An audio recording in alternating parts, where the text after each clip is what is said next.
Good morning.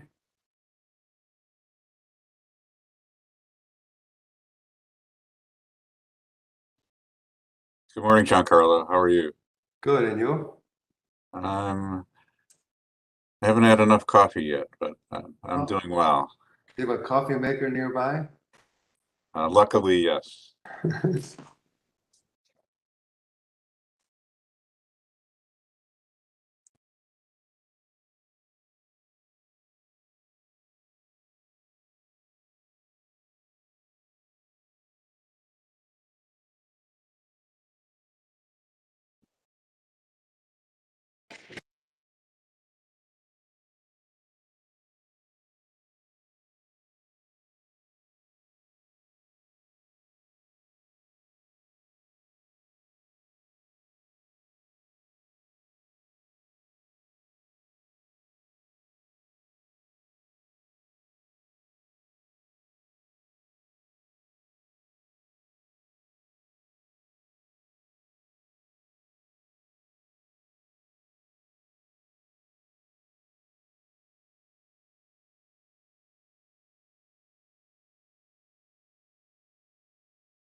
Morning.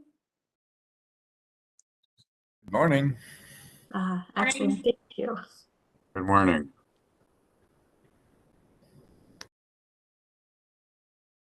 Good morning.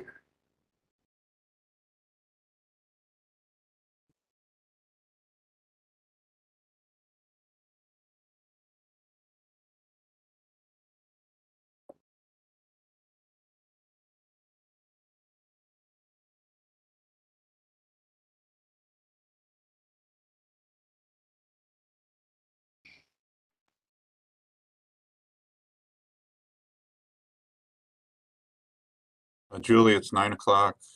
We have a quorum. So I think you can read the preamble whenever you're ready. Excellent, thank you. I'd like to welcome everyone to the June 9th Landmarks Commission meeting. It's great to see everybody, even if it is just virtually.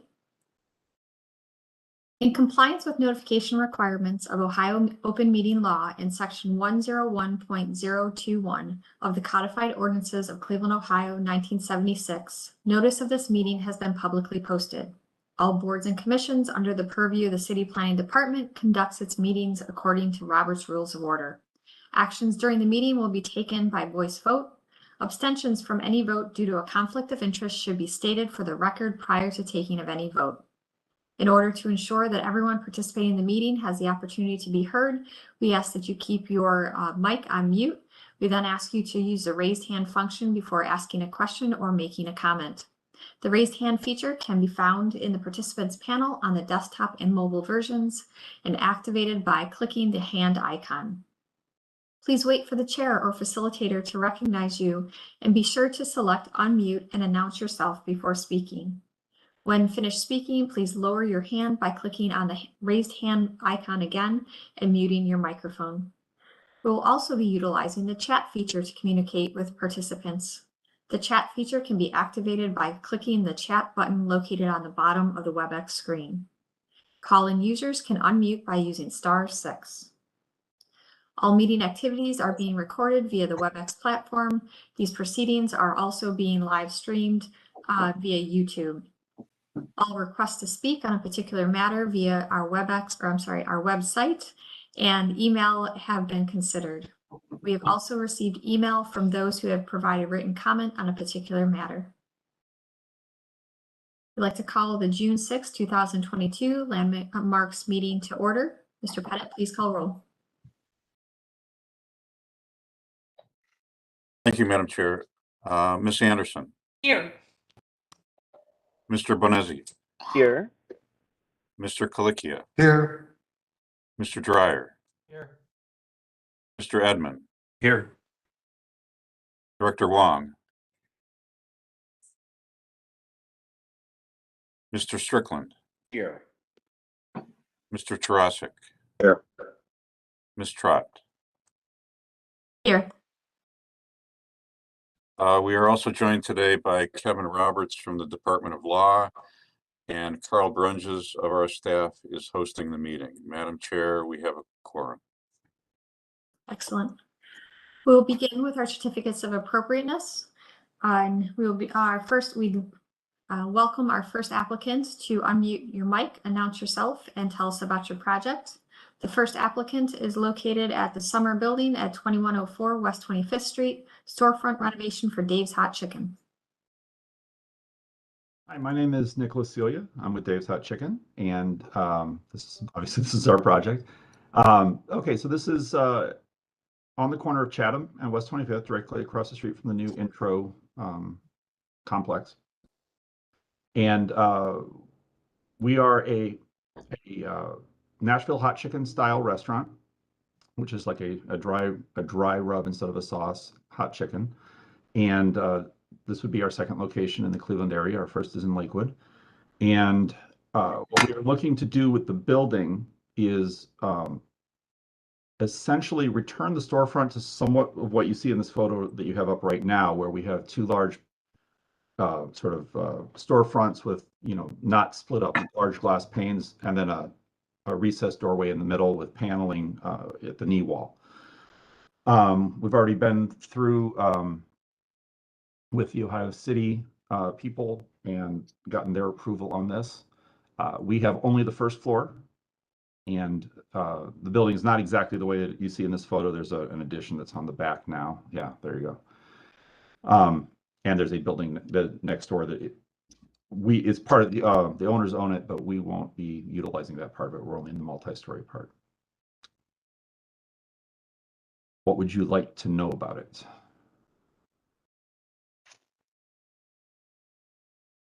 This is my first such meeting, so I'm not sure what you guys are looking for. Sure.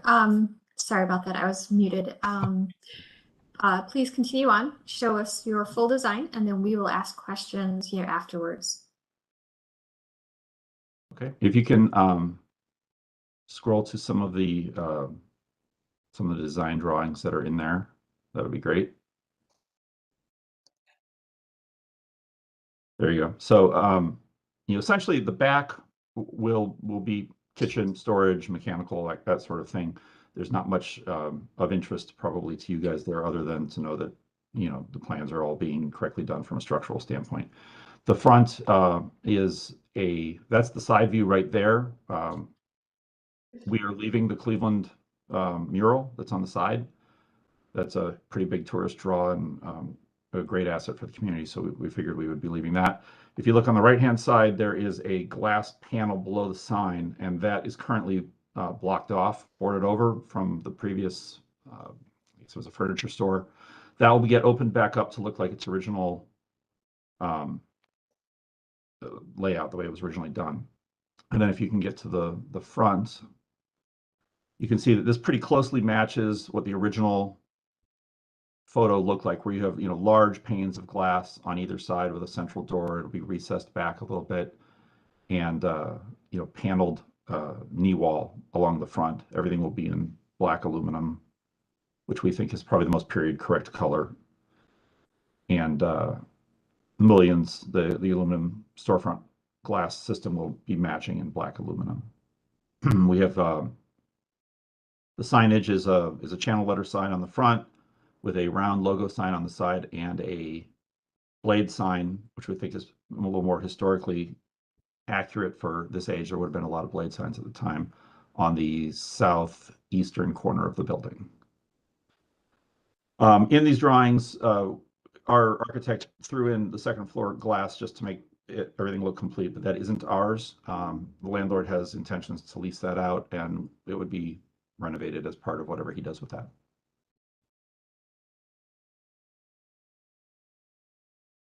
Excellent.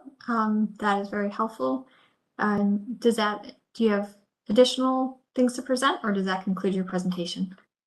Unless someone else from our project wants to chime in with something that I'm missing, I think that's the extent of it. It's not a huge project. It's not super complicated. We really just want to stay true to the nature of Ohio City and to the period. And I think we've achieved that. Excellent. Thank you for the presentation. And just for clarification for everyone, it's just first floor only are your renovations that you just stated, correct? That is correct. Okay, thank you. All right, then we will begin with feedback from the local design review committee. Thank you. Good morning, Madam Chair, members of the board. This is Nate Law with Ohio City Incorporated. This was seen at the last design review meeting. It was approved with the conditions that the knee wall color and detail would be presented to Landmarks, which they've done. And also the applicants are going through SRP for the signs, so signage was not presented for approval. So that's important to note. And as the applicant stated, the second floor windows are not part of the approval as well. And that's all we have. Thank you. Thank you for that summary. I'm just trying to see, do we have a councilman present with us today? I didn't see him, but often do. No, I do not think so. Okay, so then we will open up the floor to the commission for questions and comments.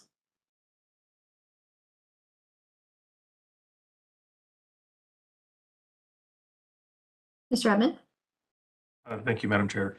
I appreciate what you're doing with the storefront, and particularly opening back up that glazed area to this on the south facade. And I agree that I think that the black color is probably quite appropriate here. I do have one question about the signage. So there's the lettered sign in the front, the channel letters, there's the blade sign, and then there's also the surface mounted sign on the south facade. Do you think you need both the blade sign and the surface mounted round logo sign? Or do you think the blade sign would be enough for you? Well, I mean, any business is going to come on here and tell you that they want as much signage as possible. It's just, you know, what we always hope for. We think that they serve two sort of different purposes. The blade sign is a little more ornamental. It's much smaller than the other one. I think that, you know, that was more of an aesthetic choice to add that. I would like to have both, I guess is what I'm saying. If you guys are going to put your foot down on it, then I think we need to think about it and decide which one is the one that is the most useful to us. But we love both. I mean, I don't think it looks bad. You know. Thanks. That's my comment. Thank you, Mr. Redmond. Ms. Anderson? Thank you, Madam Chair. I have to say this is a huge improvement over what is there right now. So I really welcome opening up the first floor and the windows. You had a wonderful photograph of original conditions, a nice vintage photograph with a lot of detail. In fact, it looks like somebody went in and did some retouch to make the detail more observable. In this photograph, the doors to, at that time, 2 storefronts are recessed. Yes.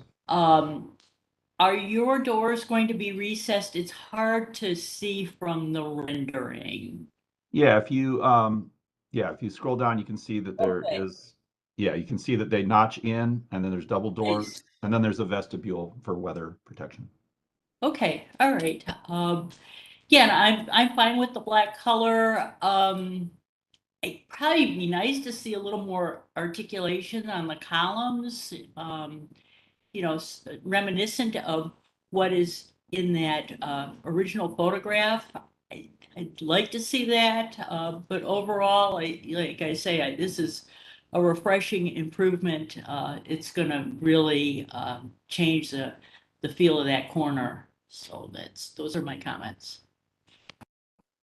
Thank you, Ms. Anderson. Mr. Tarasik? And just to remind everyone, we're not voting on signage. It's just the renovation work at this time. Madam Chair. Feedback. Yes, thank you. Madam I wanted to echo the comments of my fellow commission members, and also want to note, I see Tara Petrus made a comment that she was thrilled to hear the mural is staying, as am I. And my question to that is, because I don't know, what condition is that mural in? I'm very happy it's staying as well, but what condition is that in? It's not too bad. The last time I took a look at it, and there may be a more recent photo in that. A lot of the photos in that deck are a little bit older, but I looked at it just a few days ago, and it didn't strike me as being needing retouching or anything like that. I have no idea who the original artist was or what the history is behind the mural. I didn't really know about it until we started looking at this property.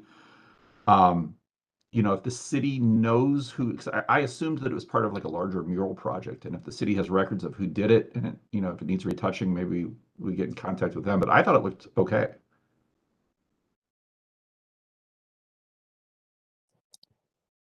If I could speak to that. This is Tara Petrus, the public art coordinator for the city and city planning staff.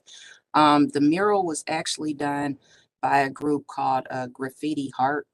There were several local artists, but I believe the lead artist on that was Victor Ving. The mural was installed back in 2015. And the last I saw it was in decent condition. It's just the building paint around it is peeling, but the mural was in decent condition the last time I saw it also. And I'm glad to hear it staying, because the original information we had gotten a few years ago was that it was going to be gone. So I want to thank you guys for that. But I can put you in touch with Graffiti Heart if you feel like there needs to be any touch-ups, and they can connect you with the original muralist. Okay, that'd be cool. We our entire interior design is graffiti art. So we have a team that comes in and hand graffitis the entire interior of the space as sort of like a Los Angeles street art style on the walls and ceiling on the interior. So this ties in really well with what we're doing. So we love it. So it's fantastic. I'll put my email on the chat. Thank you. Thank you, Ms. Petrus. My feedback on this is I do agree this is a great improvement for the building. I do like what you're doing in restoring the close to the original design as close as possible, but meeting your needs. My only question would be related to your door and door height. In the original image that you showed and shared, the doors were the full height up to the transom bar. And I was wondering if there's a reason why you used a shorter door. Like you're doing everything right. I think if you could increase the door, it would just even strengthen, the restoration that you're trying to do here. Well, do we have, I'm trying to see down the list of who's here from the landlord. The landlord's work on this project is actually the storefront. So I do need to coordinate with them on any choices that we make. I get your point. It's valid. I have a feeling that probably they drew it using just standard doors, specifically from a cost standpoint, because there are standard door heights and they are cheaper than going custom. I would have to get together with the landlord and ask them about that because that would fall under their costs. And so I can't give you an answer whether I could just say, oh yeah, we'll do that, but we can certainly look into it. I get your point. I would highly recommend it because I think that you're trying to go back to the original, and that's one of those details that will either make or break the renovation that you're doing here. Related to the bulkhead or the knee wall below your storefronts, in your image to the left, it looks like you have recessed panels to emulate the wood design that was there, but in your sections to the right, I don't see those. What are the details there for that bulkhead, knee wall for the storefront? I'm sorry, on which part? Carl, could you point? Yeah, right there. There you go. Perfect. Well, it's hard to do this without being able to point to the same thing you guys are pointing at. In the detail drawing, that's just the that's just like the structural aspects of it, like how the windows are mounted and all of that. The paneling, as far as I understand, is more like kind of like the way tin ceilings used to be. It's just a panel that goes on the front of what you've done. So I don't think it would be exhibited on there because that's more of a structural drawing, that cross section, the wall section. If we need to add it to something, we certainly can to get it through you guys. Obviously, they're on the the rendering, and we intend them to be there. If we need to change a drawing to satisfy you guys, we certainly can. Carl, can you flip back to the original picture?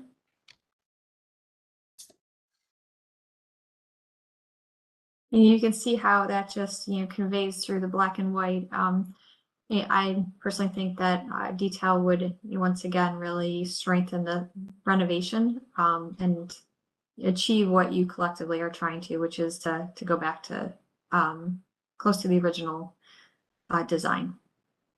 I do like the black color. I do like how you are painting the detail above the storefront black and carrying that across and reestablishing the window on the south side also. And then related to signage, I would agree with the comment that was made. I think we should, when you come back, I would encourage you to pick one, the blade sign or the surface applied sign, because I think they're fighting each other, right next to each other, anyone coming up 25th Street. I personally like the blade sign because I do think that adds a lot and takes it down a pedestrian scale. Since you do have the larger one, that is across the front of the building. Would you be opposed if we used only the blade sign to making it larger? I'd be open to that. I mean, obviously larger is a very open word. So depending on how large you would want to take it. I would prefer the same size as the way the side sign is now on the blade, which is I believe a 5 foot. I would want to see it in context because I think the scale is, you don't want to over burden all the signage in the building itself. Sure. So that would just be my feedback. Yeah, so when you come back, and I would encourage you to continue to look at that. All right, Mr. Edmond, did you have additional comments or have? Thank you, Madam Chair. Since I was the one who brought up the two signs, I would agree that between the two, the blade sign adds more interest. It kind of goes along with all the kind of commercial signage that's up and down the street here. A quick note on the condition of the mural, just looking at Google Earth Street View from August 2021, it looks like, and actually keep this image up because that's helpful. So it looks like the mural, wherever it's painted on the brick, is in good condition, but there are those 4 windows that have been infilled with panels, and it looks like those may need a little touch up or work. So I think it's worth having someone look at the mural, because it looks generally good, but there's a couple areas that might need a little work. Thank you. All right, thank you. Any additional questions or comments, or would someone like to make a motion?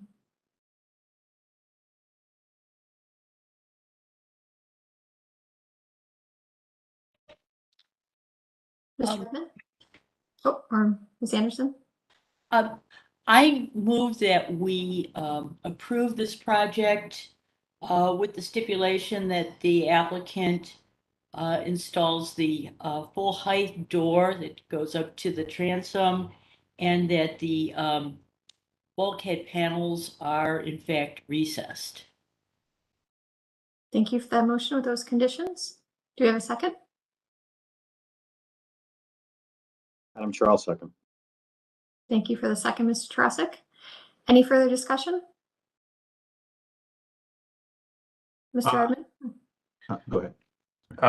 A question, is the motion that the door height increase is a requirement or a recommendation? I'm having it as a requirement.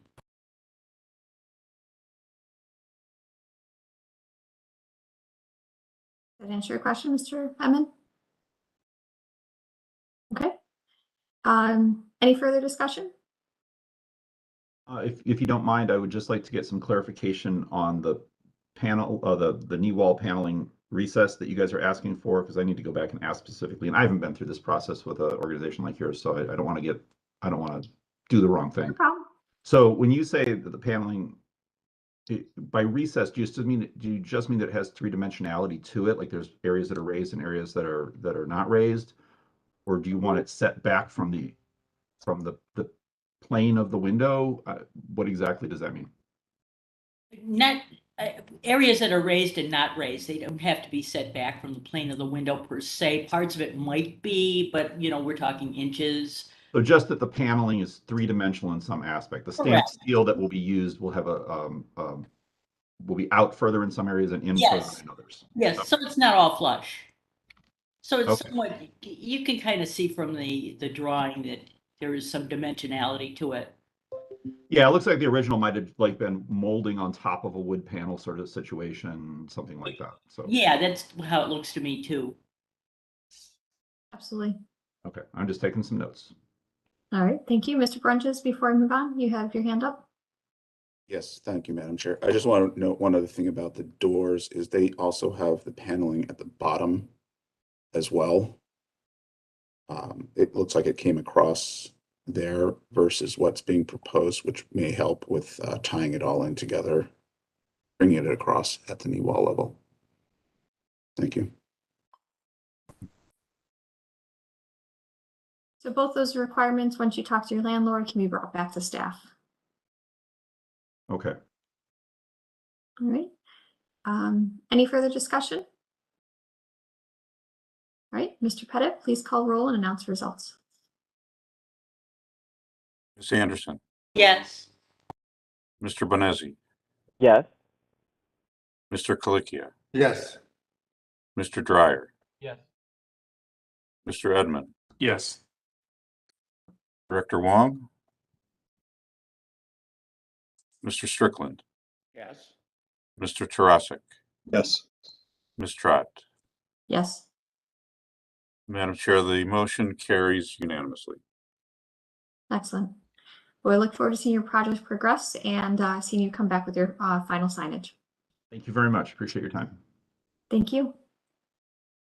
We'll move on to our next applicant, Sign for Urgent Care and Health Express at the Shops on Pearl, located at 3762 Pearl Road.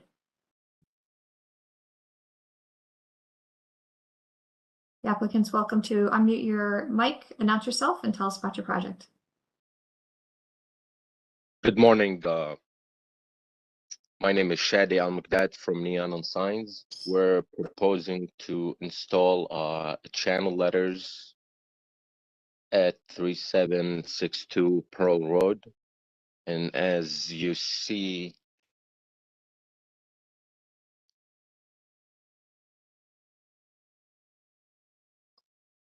the channel letters is mounted on a 2-inch by 2-inch raceway with red faces and white trim around the letters. And there is one on the front of the building. If you can scroll down. We need to look at the context to assist in showing yours. So I'm just going to scroll through these slowly and then get to your presentation portion. Right.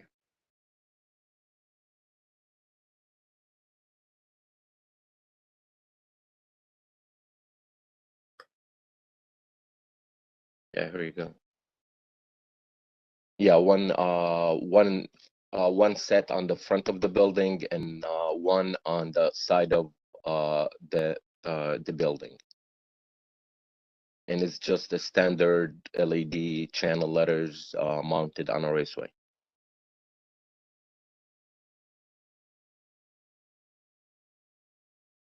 All right. Any additional portions of the presentation? No, Or that's just it. summarize everything. Okay, thank you. We'll begin then with feedback from the local design review committee. Madam Chair, this did not go to the design review committee. I just want to give the commission some background. When this shopping center was constructed in 1993, the commission approved a set of sign guidelines for all the buildings with the intent that every sign wouldn't have to come back to the commission, but only in the event that either the sign doesn't meet the criteria or the guidelines, or if there's an issue. Staff reviewed this presentation and determined that the current application doesn't meet the guidelines.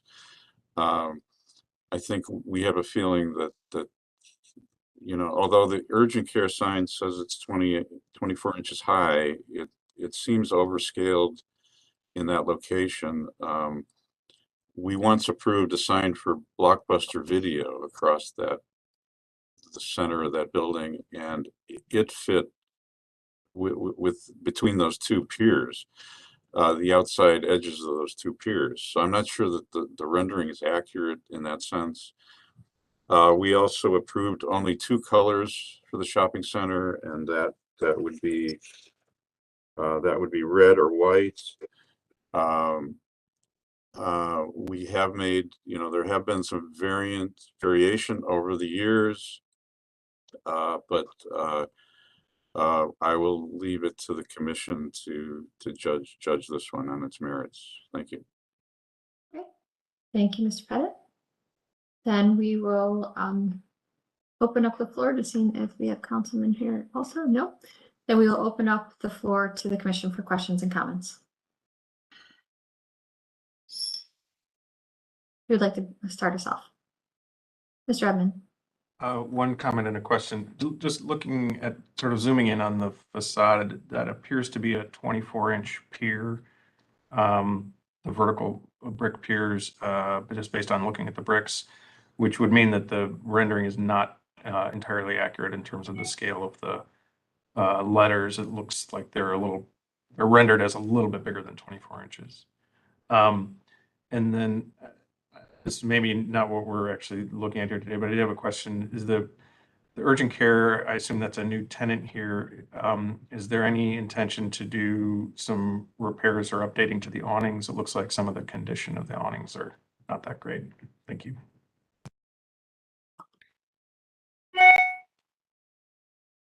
Does the applicant have any feedback on the awnings? Well, no, I don't know. I can present that to the landlord if they would like to replace the fabric on the awnings.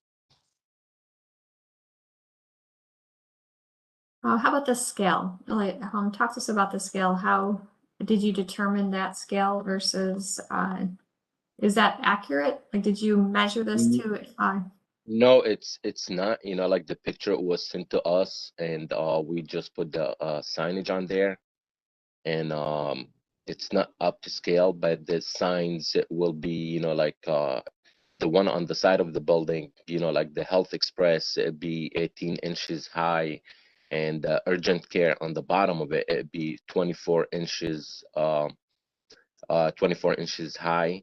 And if you look on the bottom, like the bottom of the where the awning is, I believe, like the awning is about, like 20, like about 22 feet wide or 21 feet wide. So we just put that sign right over the awning, and so the sign will be noticeable, because like if during the summertime, like there is trees there, like the branches will block it. That's why we lowered it down to be right and over the awning. But it will be, like a 24-inch by 21 feet. So, but on the drawings, it's the looking at it now, like it's not accurate, like it's not up to scale.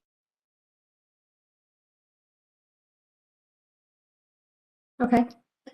And also, Go ahead. and also the one on the front, like I don't know who just mentioned they had some Blockbuster company in there before. I don't know if they had all that side, like if you see, like like it's all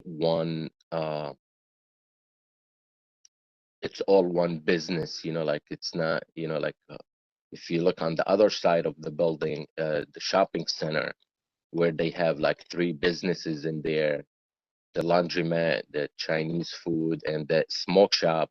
But on this side, like it's only gonna be one business.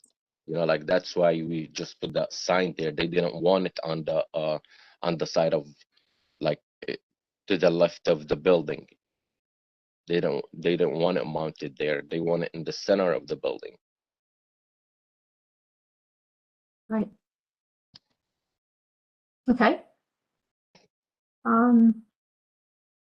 Miss Anderson, you had additional questions? More comments. I'm glad to see there's something going into the space, because I believe it's vacant now, and I think this is something that I'm sure the community will utilize. Mr. Pettit brought up that the Blockbuster video sign fit in between the piers of the that bay where the doors are located. So I think we should at best mimic that. And I noticed in the current conditions that there are a couple of signs that are green, which are, obviously are not red or white. And I'm not entirely excited about introducing another color into the signscape here. So I don't know if the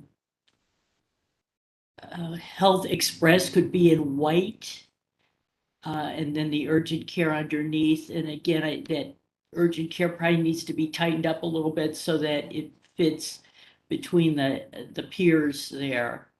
Right now, it looks like it's going over the edges of those piers. So those are my comments. Thank you. Thank you.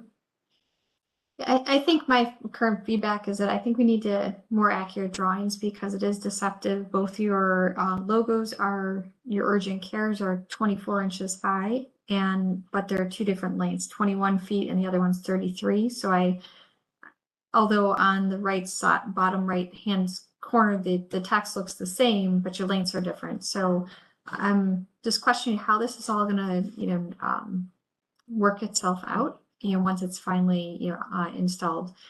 I do think this is a great use for the building. I do support signage on the building, but I think we need, some accurate drawings here to really approve or not approve, because your height at 24 inches it's probably a utility brick, and there's 6 of them, so it probably is 36 inches, or 24 inches between the two soldier courses that are within the detailing of the building. But the length of 33 feet is far too long, in my opinion. So the one on the front of the building, I support having it in the center of the building itself over the front doors, but I think it needs to be reworked so that it aligns with the length of the canopy and the brick detailing of the building. And then on the side, you have the same detailing. So the Health Express, I think, needs to, either the urgent care needs to go down in size so that you can fit the Health Express and the urgent care to coordinate with the detailing of the building. I would also give the same feedback to Ms. Anderson, or have the same question. Could the Health Express be changed to white versus the blue so that the legibility is better and it coordinates with the requirements of the design requirements of the center? Okay, I can do that, and I can ask the owner of the business if they want to change the Health Express to white, because they have multi locations, and that's basically their logo. That's what they have on their other signage. And but I will ask them if they would like just to change the Health Express to white, and I will resize. I will send a scaled drawings for both signs. Just a question, and I have a question about the front sign. Like if you just wanted the front sign is a 24-inch by 33 feet. Like they wanted a big sign. Like on the side, if you look, like they have 1, 2, 3, 4, 5 awnings, and each awning, I believe it was like 21 feet. And if you just put it really right over the awning, the same size as of the awning, it's going to be really, really small for the size of the building. That's why they want it, like the front one to be larger, and that's I why. think the center gets a lot of visibility, and you can see by the other signage, like the laundry building is a great example. You can see that from this storefront and the street all the way down. So I think you're going to receive the impacts that the owner wants, but work with the architecture of the building. We really need to work with the architecture of the building. And I think the 2 signs that Carl just put up are great examples of how to integrate the signage in with the architecture so it achieves what you want, but also stays within the design standards. Okay, no problem. Like we can resize it down and send it to you guys. Okay, so I think for personally, I don't know if I can vote on this today, or I would not vote on it and support it without those resized drawings. But I think this is a great use for this building here. We would probably recommend tabling you for today and allowing you to do those scale drawings to come back to us or to work with staff offline so that we can get it to meet the standards of the shopping center and achieve what you need to for your client. Okay. We do need your permission though to table you. So do you agree or do you agree and support that we table you today to give you the time to do the drawings? Yes, that's fine. Okay, excellent. Thank you. We appreciate that. So with that then, would someone like to make a motion to table? Mr. Strickland? Madam Chair, yeah, I would move to table this project for future consideration.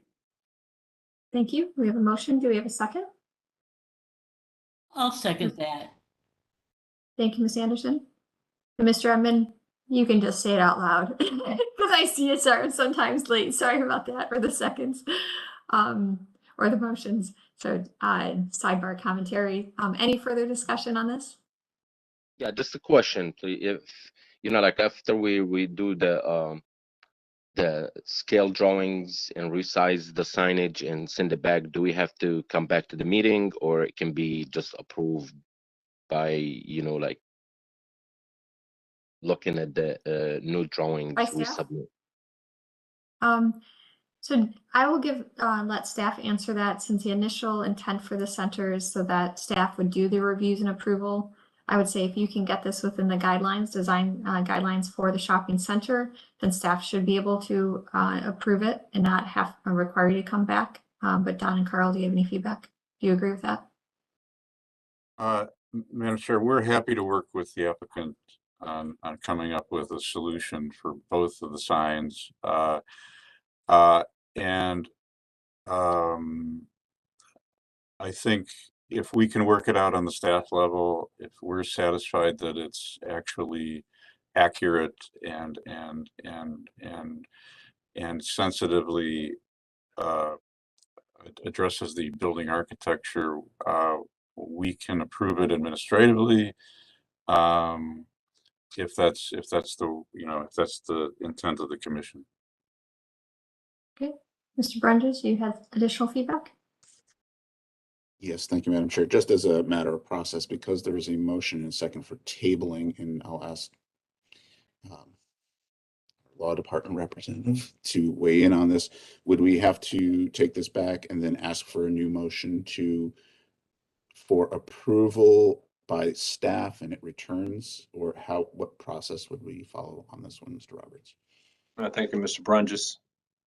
Well, technically, once a matter before the commission is tabled, there has to be a vote of the commission to reopen it, remove it from the table. So it would look like it would have to come back to a regular meeting. But we've not taken a vote on it. There's only been a motion and there's not been an actual vote on the tabling. Could the commission retract this motion to table? Oh, right yeah. now, and I'm then sorry. do a new motion? Let's do that. That would be the preferred course. Okay, and what would the appropriate next steps be once we retract that to allow the applicant to work with staff versus having to return here, but knowing that it's not, we're not voting on the current presentation? I would defer to, I think Mr. Pettit has an answer. Thank you. I think I do. I would think if we're not going to table it, it would be appropriate to refer the project to staff for final review and approval, with the understanding that if we can't come to a consensus, or if there's an issue, we can bring the project back to the commission for action at another meeting. Does that sound good to you? Yeah, that's fine. All right. Mr. Strickland, before we continue on, did you have additional feedback? I just, point of order, if we do table this, doesn't the tabling expire after 6 months? And wouldn't it just go away? And wouldn't that allow staff to work with the applicant to approve it at the staff level if it's within design standards for the center? That's my question.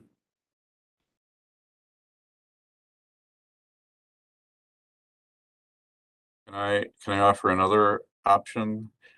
If we table it today, and the applicant works with staff to come up with a better solution and something that meets the guidelines, can we just come back in 2 weeks, take the project off the table and have the commission ratify the administrative decision by the staff? Does that work? Works for me. Same here. This is Kevin, Don. Okay, so then just for final point of order, are we good with the motion that's on the table then to table this and to Yes. move forward? With, Right. with the understanding that staff will work with the applicant to get it ready for approval for the next meeting. I'll add that to my motion to table. And I will second the revised motion. Excellent. So we have clarification on the motion and the second related to that. Any further discussion?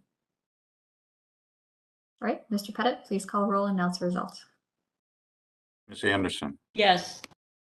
Mr. Bonesi, Yes. Mr. Colicchia, Yes. Mr. Dryer, Yes. Mr. Edmund, Yes. Mr. Strickland, Yes. Mr. Tarasik, Yes. Ms. Trot. Yes. Madam Chair, the motion carries unanimously. The motion to table, staff will look forward to working with the applicant in the meantime, and we will report back to you about the outcome of that process. Thank you. Thank you. Okay, And thank you. thank you. Before we move to our next applicant, Director Wong, did you have feedback? Morning, everyone. This is Director Huang. I just wanted to state for the record that I'm here now. So Thank you. apologies, Thank you, their meeting ran late. Director. I'm sorry I missed you. Right, then we'll move on to our next applicant located at 2915 J Avenue, New Addition. Good morning to the committee. My name is Antonia Marinucci. I'm the architect on this project. I'm representing my clients at 2915 J Avenue in Ohio City. So you're looking at the front facade of the property right now, as well as the 1896 Sanborn map. As you'll see when we move to the rear of the property, it looks like the front massing has remained intact close to the original, but there have been some modifications to the rear that you will see. And our proposal is a technical addition, roof modification. We are not increasing the floor plate. We're working with the existing floor plate and proposing a modification to the roof lines at the rear so that we can achieve appropriate head height for livable space. Next slide, please. Again, these are looking at the front and side facades from J Avenue. Next slide. And then this is looking at the rear. The areas of intervention, or I guess what you're looking at right now is that you can kind of see the main double height or story-and-a-half massing of the property. And then there is a one-story addition that is currently like a laundry room rear entry where you see those two double hung windows closest to us. And then off to the left of the photo is kind of a like Three Seasons sort of sunroom situation. Those two rearmost elements are not going to be modified in this proposal. We're really looking at the back side of this kind of hipped shed situation. It's a lot of roof lines coming together. Next slide. I included the floor plans just for context and reference to sort of show that we aren't increasing we aren't increasing any of the floor plate. We're just modifying those kind of bizarre combination of roof lines so that we can achieve appropriate head height. And essentially the goal of the renovation is to add a second ensuite bath to the existing primary bedroom, as well as retaining a hall bath. We're really just kind of using the existing bathroom footprint to achieve that. Next slide. And then this is a roof plan showing those proposals. Again, it's really difficult to understand why or how these roofs currently come together. But what we have is an existing extension of the front gable that's sort of right now cut off by a hip orientation. And then there's a little shed pop up where the existing shower is. And we are hoping to just sort of smooth this whole thing over by extending that front gable all the way to the rear and then adding a little shed, kind of peeling up the back half of that side facing gable with a little bit of a shed roof, again, to achieve that head height. Next slide. And this is how it looks. Existing north facade, which is J facing, there is no change. And then you can see the edge of that modification on that west facade, as well as our proposed window relocation on that west facade. We feel it really kind of cleans up the rear of this property and what is currently just a really interesting combination. Next slide. And again, looking at that rear facade, you can see the elements that we are proposing to remove and extend, as well as that east facade. And you can see our proposed window locations at the rear as well. Next slide. And I did a more a larger scale version of the rear, which is the most obvious location to see the changes and look at the materiality. My clients are extremely good stewards of the historic district and this historic home. They're very committed to particularly to the window restoration effort of the entire house. Right now, we are focusing on the new windows that will be true wood double hung windows that will be recreated by, I believe I have a cut sheet on the next slide, but B&B will be the carpenter and manufacturer. They will be like a full historic replica. And then the rest of the siding will be new to match existing material, exposure and texture, which we believe is the true wood siding. And then the roof will also match existing. So we're just really just going with what is already there. It's because as you can see, the house is pretty well maintained from a historic perspective. And the existing trim and sill styles recreated on these new window locations as well. Next slide. This is again looking at that. It's the Lexington style historic window from B&B Wood with the Ohio sash. You can see it's pretty impressive. It's a pretty much one-for-one recreation of true historic window of the era. We will not be putting any lights. That's just in the drawing provided by the manufacturer. So ours will be clear, double hung in this proposal. I believe that's the last slide. Yes. Excellent. Thank you for the presentation. We'll begin with feedback from the local design review committee. Good morning, Madam Chair and members of the board. Nate Law, Ohio City Incorporated. The design review team saw this project last week. They lost quorum for it, but generally there were no objections to this project. Thanks. Thank you. We'll then open up the floor for the commission for questions and comments.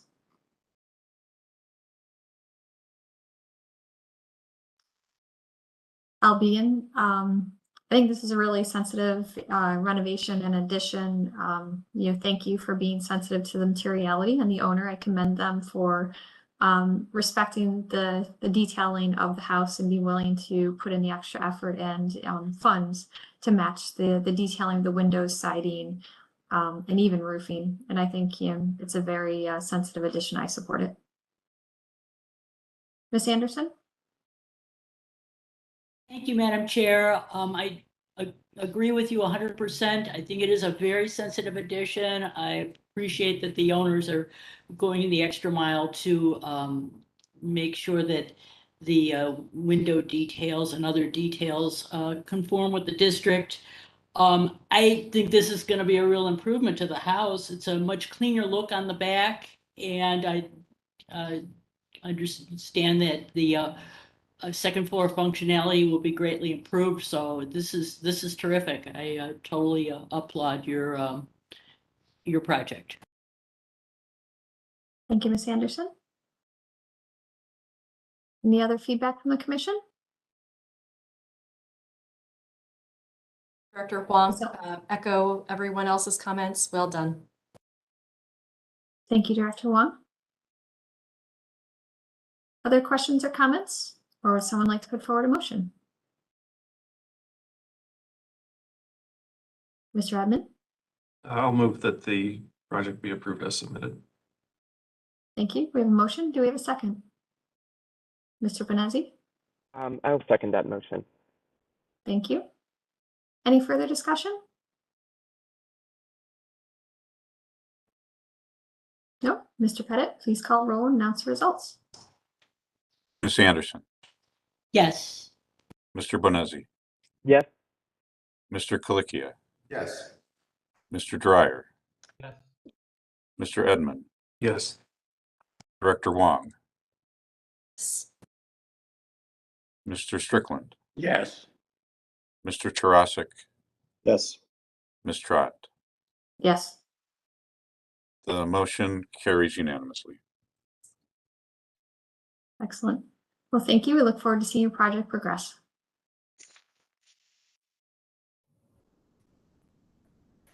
Thank you all. We'll move on. Thank you. We'll move on to our fourth applicant, located at the Syrian Garden, located at 1191 Martin Luther King Jr. Drive.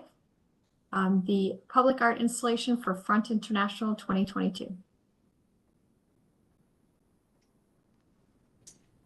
Mr. Pettit, you have your hand up before we start. Thank you, Madam Chair. I just wanted to let the commission know that the next two projects are part of the same overall plan for Front 2020. The first item we will be acting on today for a certificate of appropriateness. The second item is here just for concept review. Thank you. Thank you. Thank you, Madam Chair and members of the board. My name is Fred Bidwell. I thought I would start with a very quick review of what Front International is, and then we can jump into these two projects. Just to remind you, this is part of Front International 2022, second edition of Front. Next slide. Front is a region-wide, season-long contemporary art triennial exhibition that was premiered in 2018. It happens in neighborhoods across Cleveland, but also Akron and Oberlin. The mission of Front is to generate new economic activity through arts tourism in our region, to enhance the brand of Cleveland and Northeast Ohio as a cultural and intellectual hub of national and international repute. And through our efforts, develop an even stronger, more vibrant and sustainable creative community, partnering with many of the most important cultural and educational institutions in our region. Which we think is particularly important coming off of 2 years of the pandemic, where those institutions have taken some pretty hard hits. So this is a great way to reintroduce amazing assets of our community to back to the community and to the world. Next slide. Front is based on a collaboration with our presenting partners, the museum and educational institutions of our region, a huge asset for our community. Next slide. It's a 3-month-long exhibition. So the first project that we'll be presenting is a temporary project. And it features contemporary art from artists from around the world and also from our region. Next slide. It's a big effort. In 2018, we featured 130 artists. There were 28 venues, over 400 works of art across 3 cities in Northeast Ohio. Many of the works are new commissions developed specifically for the spaces and places that they're shown in. Next slide. This is an effort that brings many people to our community. In 2018, there were over 250,000 visits to front sites by over 90,000 unique visitors. Next slide. It really was an international cultural destination. Over 30,000 visitors in 2018 came from outside of our region, flew to Cleveland, and many of them from outside of the country. We counted more than 25 nations represented by visitors. We hope to top that in 2022. Next slide.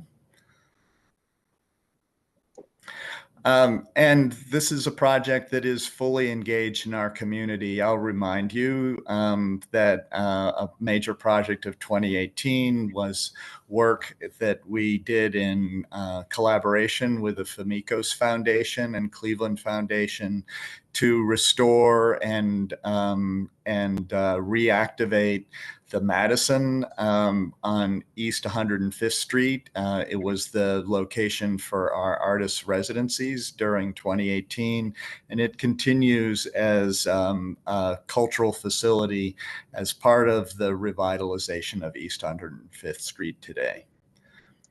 Next slide. Front is very much metrics driven. Our 2018 edition created over $31 million in economic impact as measured by Cleveland State University, and over $38 million in positive public relations value for our city and for our cultural institutions. Next slide.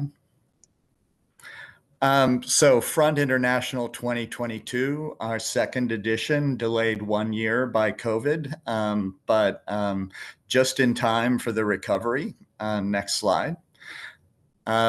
Our show title is "Oh Gods of Dust and Rainbows."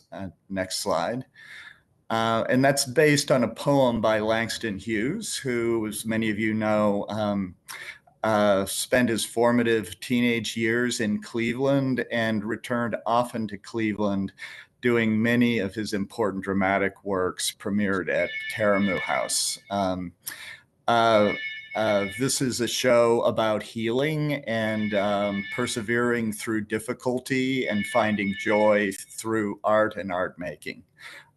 We think it's a very timely theme for this moment in our society, our country, and our community, and we're very anxious to share it with Cleveland and the world. Next slide.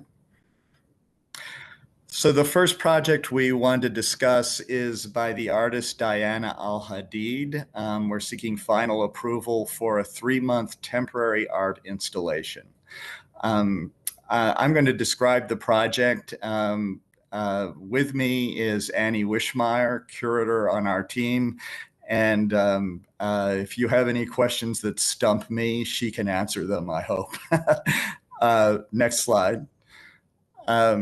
Diana Al-Hadid is actually an artist from our region. I believe she grew up in Canton, went to Kent, currently lives in Brooklyn, but is very strongly connected to our community. She's had significant exhibitions here in Northeast Ohio, in Akron and in Cleveland, but this would be her first work of public art, I believe, in Northeast Ohio. She's well known for her abstract sculptural work that has a very sort of lacy, diaphanous feeling, very expressive, and I think accessible. Next slide. Our proposed site is the Syrian Cultural Garden.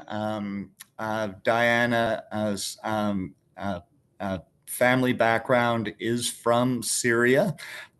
So she is focusing on this site. Next slide. Which is obviously here to honor the heritage of Syrian culture. And she's specifically looking at the fountain, which is framed by the scaled replica of the Palmyra Arch of Triumph, which you see on the right. Let's go to the next slide. Her work would essentially be an intervention on the fountain, which you see here in the center of the photograph. Let's go to the next slide. Next slide.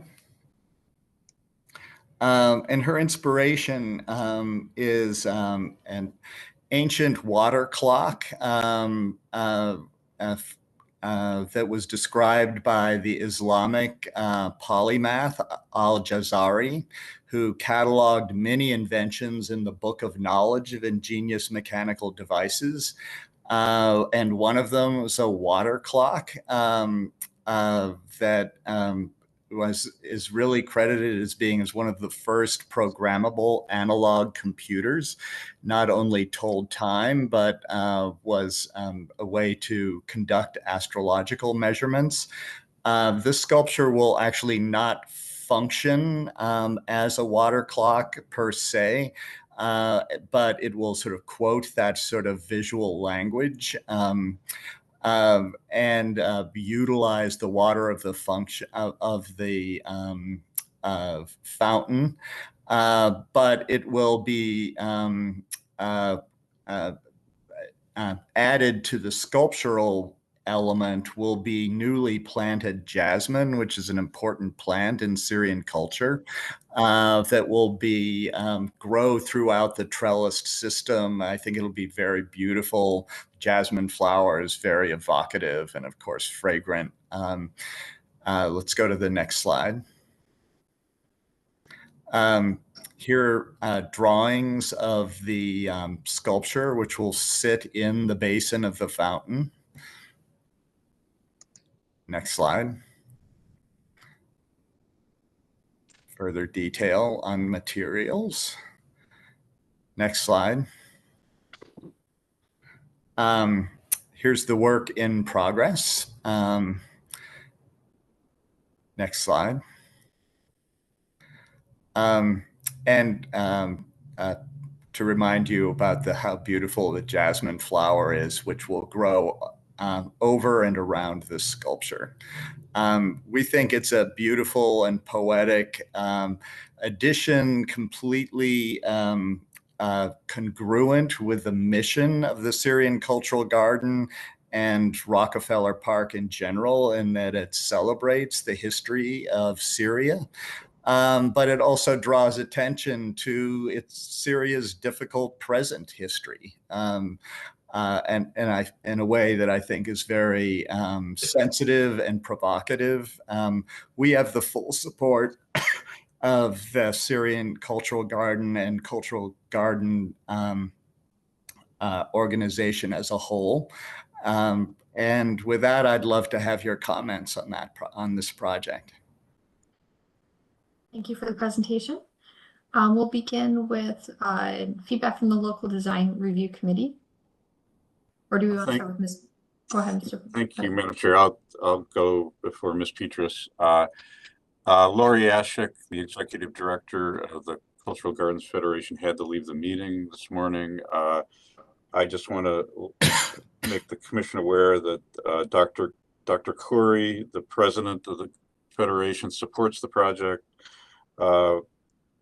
Somehow this did not go to the Design and Preservation Committee of the Federation, but I spoke with Director Ashik, and we agree that given the temporary nature of the project, the Federation totally supports the project. She would like to add her congratulations to the front group.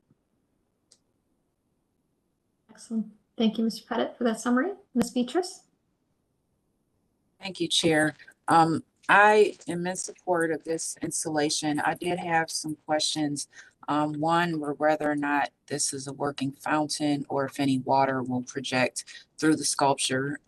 My second question was based on the in progress photos. Are those going to be the eventual color scheme, or is there something being added to that? And lastly, I think you mentioned something about jasmine will grow from the sculpture during the installation. So I just wanted to touch on how that's going to be incorporated. Annie, can you address those questions for Ms. Petrus? Sure, I can speak to that. The fountain, that's already in place will function and sort of bubble up through the base of the sculpture, but the sculpture itself will not be conducting any water as such. And as you can see in sort of the top blue bowl in this image here, that is essentially going to be a planter for all of the jasmine that will then spill down from the upper portions of the sculpture towards the base. And the water that is coming from the fountain itself will help to water the plants and keep them growing and vibrant throughout the run of the installation. Can you speak to the color scheme also? Sure. Yeah, so Diana primarily works in a palette of metals and white. So what you see there is the copper structure that she's working with, and then some of the oxidation that's coming through in sort of the greens and the whites. So it's still in progress, and the sort of overall scheme might change slightly, but that will be the end color palette in general. Okay, thank you. I'm looking forward to seeing the installation. Thank you, Ms. Petrus. Mr. Edmond. Thank you, Madam Chair. This is really, really interesting and cool. And I think that a large part of what makes this interesting is the story and the history and the book of whatever fascinating, ingenious mechanical devices. So will there be some labeling didactics to help people understand that this isn't just an abstract sculpture? Yes, absolutely. We will be installing didactic material at the sculpture so that anyone just happening upon the installation will see an explanation and background on the piece. We will be publishing a free exhibition guide, which will guide people to this location. And with links to our website, which will also have background on the exhibition, on the installation. And we will be publishing a pocket guide with also a project description, which will be available at front sites. So we will have this project well documented, and it will be a prominent part of the sort of University Circle neighborhood of Front, which will have multiple other locations. Thank you. Ms. Anderson? Thank you. I have a question about the jasmine. Is jasmine a relatively fast-growing vine, or will they be planting mature jasmine vines in that planter? And my second question is, once this temporary installation is removed, is it possible to transplant the jasmine and incorporate it into the Syrian Cultural Garden? Or has anybody thought of that? Or those are basically my questions. Thank you. Yeah, this is Greg Peckman from Land Studio. I can speak to that. We have a greenhouse that is already growing the jasmine for the installation, so it will be mature and well established by the time that it is put into place, for exactly the reason that you're suggesting. We didn't want it to start out in the sculpture, so it will be big, bushy, and healthy by the time it's put in place. And for certain, if the cultural garden wishes to transplant it after the installation, we would be 100% in favor of that. Thank you. I think that would be great because it just continues the story and the life of this installation beyond when it may be removed. I would echo, what is said. I think this is a great installation. I think, the story is the strongest. The design is strong, but with the story, it's even stronger. So expressing that for people to either find, but also just discover if they stumble upon and discover this also, so that they can understand all the thought that has been put into this installation and design. Mr. Strickland, you have additional question or comment? Thank you, Madam Chair. So I think one of my questions was partially answered by the last response. So it sounds like the sculpture will serve as a planter to support the, growth of the jasmine. But I wondered if it is, physically supported. Is it mechanically fastened to the fountain? And if it is, what are the means to restore the fountain when the temporary installation is removed? Yeah, I can speak to that, and Nancy Boylan from our staff is here as well, who has been managing the development of this. The sculpture will not be mechanically fastened to the fountain. There, as you can see in the upper right drawing, there's sort of lateral supports that go down and sort of brace it against the edges, and then there is a base plate that will fit around the existing water jet, and that will be weighted down from internally. So the piece will be fairly substantial with its own weight, but it will also we'll have some sort of sandbags or something else that's going to hold it down in place. So we are very sensitive to the integrity of the fountain, so we're not penetrating or touching the fountain itself with any mechanical fasteners. All right, thank you very much. Thank you, Ms. Strickland. Any other questions or comments, or would someone like to put forward a motion?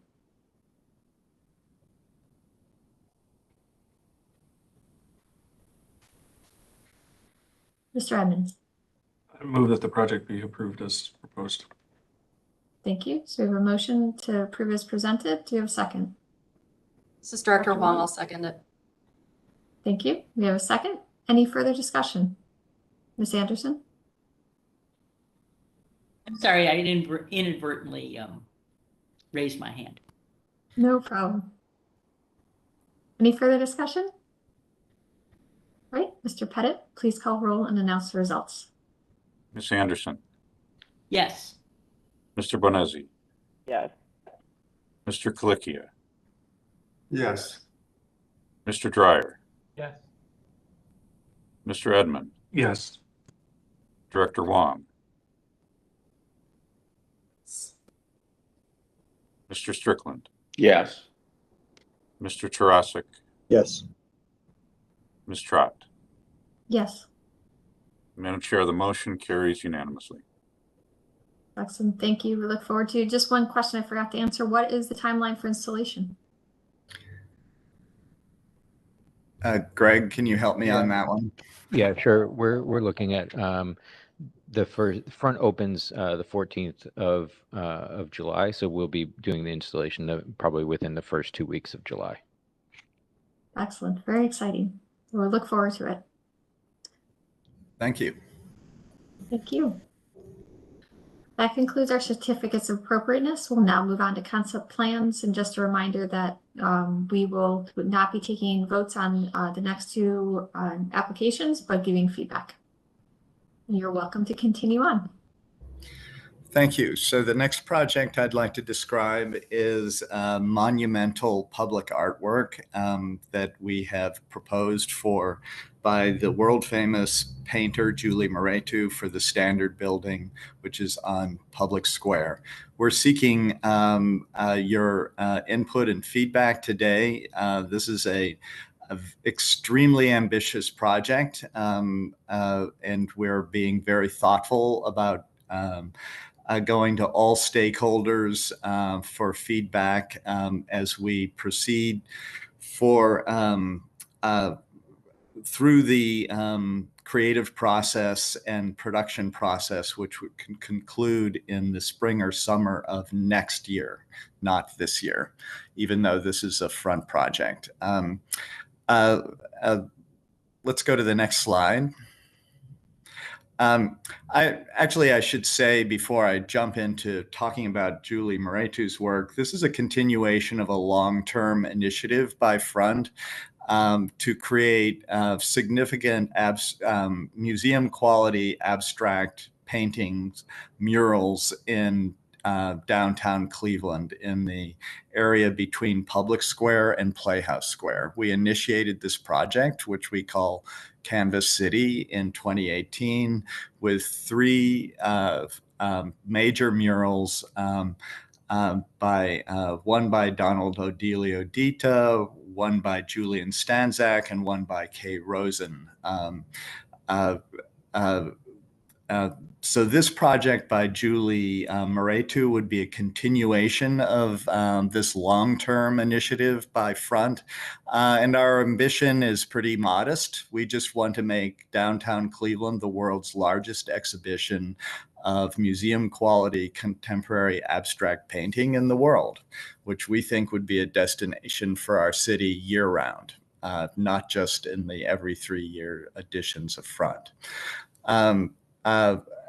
It's my great pleasure and privilege to be able to talk about Julie Moretu. Julie Moretu is, I think without exaggeration, I can say most critics would call her America's most important painter, living painter today. Julie is from Ethiopia, where she spent her early years. Her family fled from Ethiopia, the conflict in Ethiopia, when she was a teenager. And she grew up in Michigan and completed her education here in the United States. She currently lives in Brooklyn, New York. Julie is an abstract painter who is lauded around the world. She in this past year has been celebrated by a mid-career retrospective at the Whitney Museum of American Art, which then traveled to the Walker Art Center in Minneapolis and the San Francisco Museum of Modern Art, widely praised. She is known for her very large-scale abstract paintings. Next slide. Actually, I should say a little bit more about Julie, just to give you a sense of her work. Her work is, although it's abstract, it's always based in reality. She's a very socially engaged artist, very interested in histories, both the past and the stories of the present. So her paintings are very layered. She starts with extensive reference material, city plans, architectural plans, diagrams, drawings, photographs, writings, and builds her paintings up from that reference material. The final product is very abstract and energized by her very expressionistic personal painting style. But there's always a basis in history for her work. And as I'll explain later, this will be important for this project.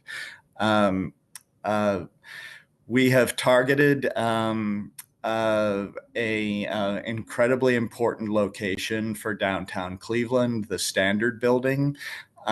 We have done this is a project that we've been working on for almost 3 years with Julie. This conversation started as we prepared to have Julie participate in this summer's Front presentation, where she will have a major exhibition at the Cleveland Museum of Art, where she pairs work of her own with items from the museum's legendary collection, which she has selected to be shown with her work to show her inspirations.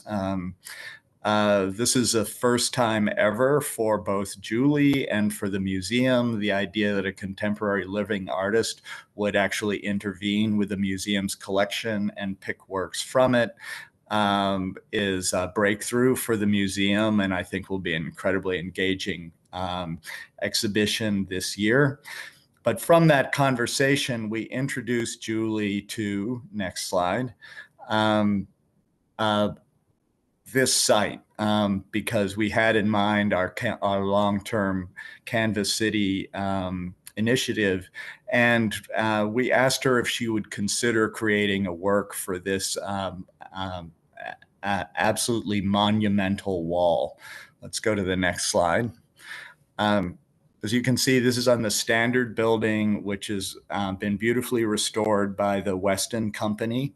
It stands behind Old Stone Church and at the literally the front door of Cleveland Public Square. This is a wall that was never intended to be there. Obviously, the original idea was there would be another building of equal height next to this, next to the Standard Building. Clearly, that never happened and never will happen. And that's created this sort of blank void at such an important location of the city. It's an amazing privilege for us that Julie is willing, has embraced this site. And she has done that for several reasons. One is because of its obviously dramatic size. This would be her first work of public art. It would be the largest work she's ever done. I dare say it would probably be the largest work of public art, perhaps between New York and Chicago. But more importantly, the location of this site, the history of it, the setting with Old Stone Church in the foreground. She's particularly intrigued with Cleveland's history as the terminus for the Underground Railroad. The fact that you look north towards the lake as you see this wall. She actually is considering the word portal as the title of this wall. She almost sees it as potentially a portal to freedom. You know, Julie, you know, this will be a labor of love for Julie. Just to give you a sort of sense of sort of the scale of her practice, her latest auction record in New York from last year, she's painting of hers sold for $6.3 million. Although this is a very expensive project and the most ambitious project that Front has ever undertaken, and I dare say the most ambitious work of public art that the community has undertaken, it's an incredible privilege for us that she's willing to work on it, because as ambitious as this project is, a painter at Julie's level doesn't need this for commercial reasons. This is truly something that she cares about and wants to engage with the community on. Shall we go to the next slide? Here's a drawing of the project and the proposed mural location. I think you'll hear that there is a history of sign painting on this building, but at the top portion of the building. And those signs were purely for commercial purposes. I think the kinds of paintings that this board would never approve. And although there's no precedent for a painting, obviously, on the proposed location on the wall, I would just point out that there was never a time when anyone planned for this to be a blank wall facing Cleveland's most important square. This is literally a once in a generation opportunity to have a world famed artist create an historic new work of art for Cleveland at this incredibly important location. And so with that, I think I'll stop and ask for your questions and comments. Hey, Fred, I don't know if you want to take a second to talk about how we're going to do this with our partners and the sort of technical approach. Yes, thank you, Greg. As I said, the development of this project has been almost a 3-year process, which first started with a sort of conceptual of ideas, like artistically, is there a strong concept here, and the artist and our curatorial team heartily agrees with that. We then sort of attacked the idea of, like, how is this physically possible to be done? And our team has worked very closely with Julie's studio on exploring a number of different options, different vendors and different techniques. For instance, could this be done digitally? Could this be done on,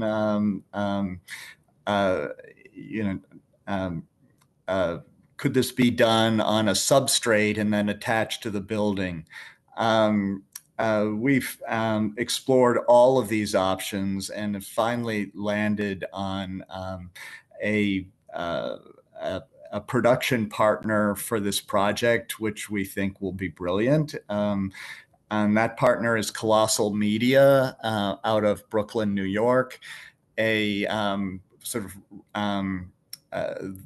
literally the most respected large-scale commercial mural production company in the United States, famed for its hyper-realistic renderings of photographs, often photographic material, often intended for commercial purposes, but to incredibly high standards.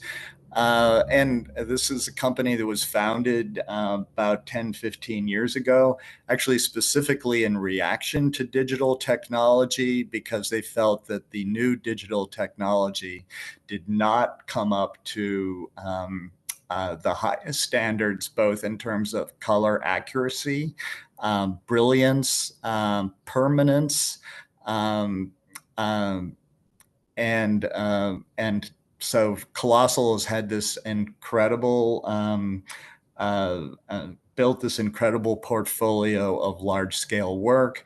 All of their work is completely hand painted by master painters who are trained through a European style apprenticeship program.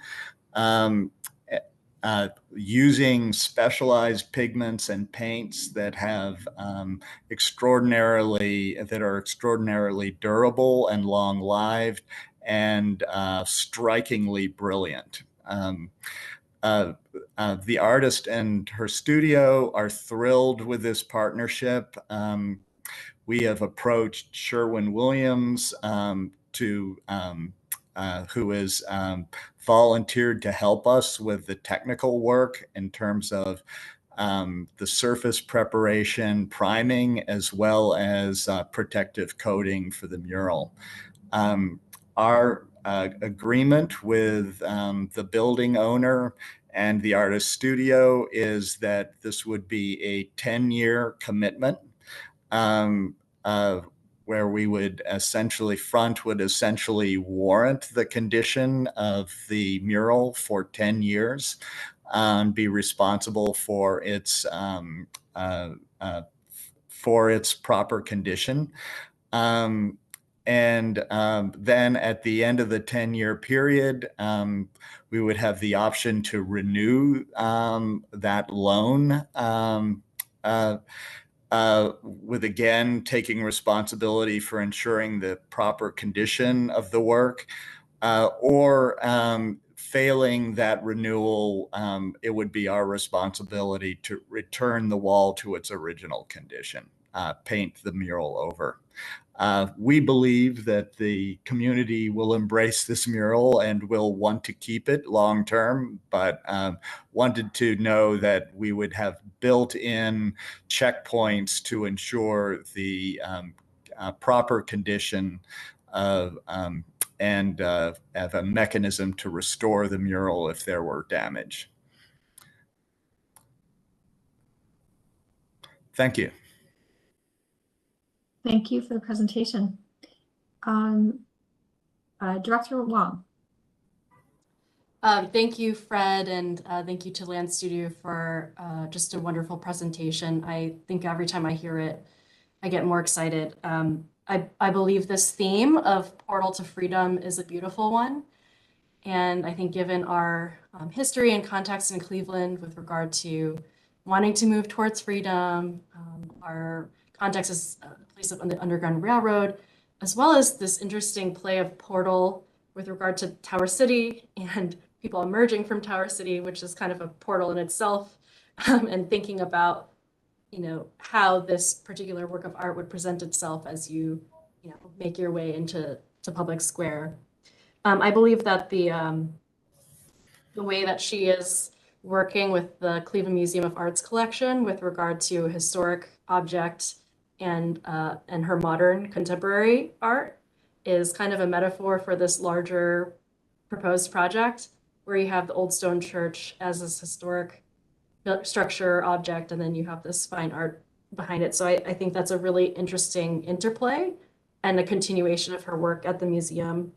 You know, for me, I'm very supportive of arts and culture, and I believe that this wall is asking for public art, and I believe that with her fine art and her fine arts take, it'll be a really well done site-specific project.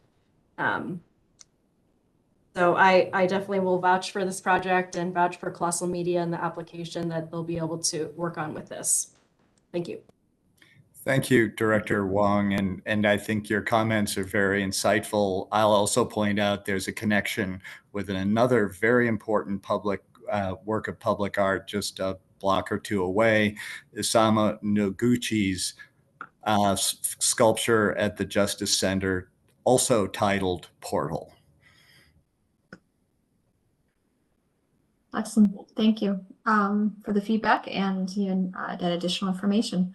Before we move into the commission's questions and comments, will Mr. Pettit, you had some feedback for us? Thank you, Madam Chair. Just wanted to report that the Downtown Flats Design Review Advisory Committee reviewed this on June 2nd, and the committee recommends approval unanimously and enthusiastically.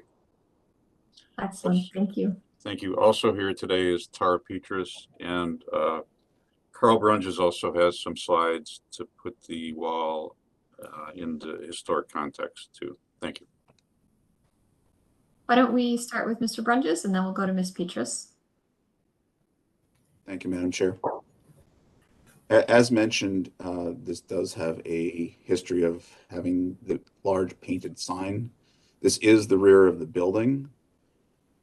There was also, as you can see, formerly a row of windows behind the illuminating company building as well.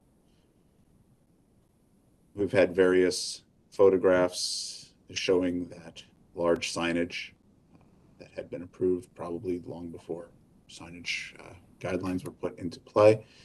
But this section of the building that the mural is being proposed for has been unpainted for the entirety that it's been standing.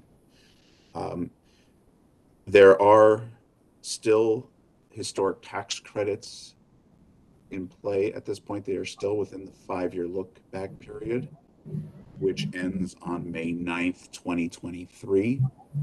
So the painting of the mural would not be able to start unless an amendment to the current agreement with the state and federal government are amended. I will note that it is our plan to begin painting after those credits have expired. Okay.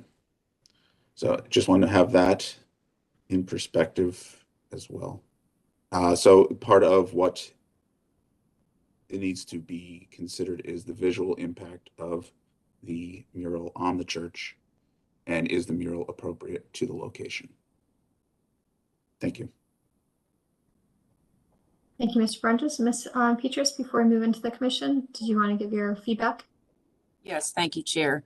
Actually, Joyce, the director, and Mr. Bidwell echoed a lot of what I was going to say. I just wanted to add that I'm also excited about this project.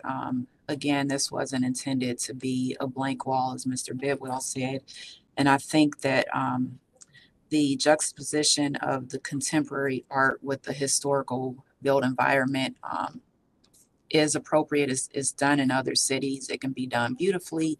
And I think it would take a very drab and uninspiring wall into something that makes a beautiful backdrop for the church, as well as the story behind Julie's work and the work she's doing with the art museum. And I think it was very intentional. And I believe that obviously with art, you can't please everybody, but I believe there will be more of a positive response to having this beautiful mural behind this beautiful church than there would be negative. And I think it's a great opportunity to get up to speed with other cities as far as what they're doing with public work on large campuses such as this. And I think it's a huge opportunity. Thank you. Thank you, Ms. Petrus. All right, we will open up the floor for questions and comments from the commission. Mr. Edmond? Thank you, Madam Chair. Bit of a personal note, but I first saw Julie Maricci's work at the Carnegie International in, I think it was 2004, and I was absolutely blown away. And you know, as you know, there's a lot of stuff going on at the Carnegie International, but this really, you know, her work really shone above everything. And I don't need to, I guess, go into what makes her work so brilliant and compelling, but I couldn't be more thrilled about this. Yeah, there will be a lot of stakeholders, and as Tara said, you can't make everybody happy, but I hope that she will have the latitude to realize her vision on this. And I want to just applaud the ambition of getting an artist of this caliber doing a work of this size in this location. I think, you know, sometimes we sort of have these half measures or plans that don't get fully realized. And I think that bold aesthetic visions like this with a long-term view of the quality of art in Cleveland is really, really to be applauded. And I couldn't be happier. Thank you. Thank you, Mr. Edmond. Mr. Trosik? Thank you, Madam Chair. I want to thank Mr. Bidwell and his team as well. I'm very excited about this project as well. I think that huge canvas, if you will, that is there in Public Square, plus the Sherwin-Williams building coming up to the west, that to the north, is really going to transform, I think, how we experience Public Square going forward. I also appreciate very much the discussion about going forward, the 10-year commitment, the responsibility for the mural, 10 years, and then the contingency plan for if that relationship is not going to go forward, of restoring it back to the original base of the building with painting over it, if you will. My question, I think, is, and again, this is a concept plan. This is for our review. This is not anything that we'll be voting on today. But I guess my question for Mr. Pettit and or our legal counsel is, when this does come for a vote, is our decision going to be whether or not to permit the mural on this particular location? We can't regulate the content of it or how it is, but will the decision ultimately be made whether or not to allow a mural period to be placed on there? Is that what we're going to be deciding? Because I think it's a wonderful concept. I'm very excited about it, very supportive of it. But I guess I'm just trying to figure out what we will be approving when that time does come. Well, this is Kevin, Mr. Trosik. I think the simple answer is it will be approving a mural at this proposed location. That's what I thought it was going to be. Right. And the details of which, I haven't thoroughly reviewed. Mr. Pettit and Mr. Brundis might have a more fuller answer, but I think Ray, you're right on what your line of thought. Yeah, I mean, I just wanted to be clear as to what this commission is going to be approving, that we are going to be approving. I believe it's within our purview to approve, and again, this is your position with the commission, not mine. But my understanding would be whether or not to permit any mural on this location, as well as perhaps additionally set some parameters as far as the maintaining of that mural, the restoration of the building back to the original, but certainly not the content of it. I mean, with a project of this scale, I personally think it's that we're clear on all of that going forward on what we're doing. It's a monumental project. Again, I'm 100% supportive of it, but I just want to be clear that what we're going to be doing and what the responsibilities are going to be going forward with this project because of the size and the scale of it. So, thank you. Mr. Pettit, do you want to update us on our typical, the things that we can and cannot, give feedback on, but go ahead. Thank you. I would just echo what Mr. Roberts indicated. Our charge here is to determine the appropriateness of any changes to this location, to this part of the building. We have to be very careful about getting into content when we're reviewing works of art. We can't design review the mural. We can't change the colors. Let's add more background to it. Let's make it more three-dimensional. That's beyond our purview. We're here to determine if this location is appropriate.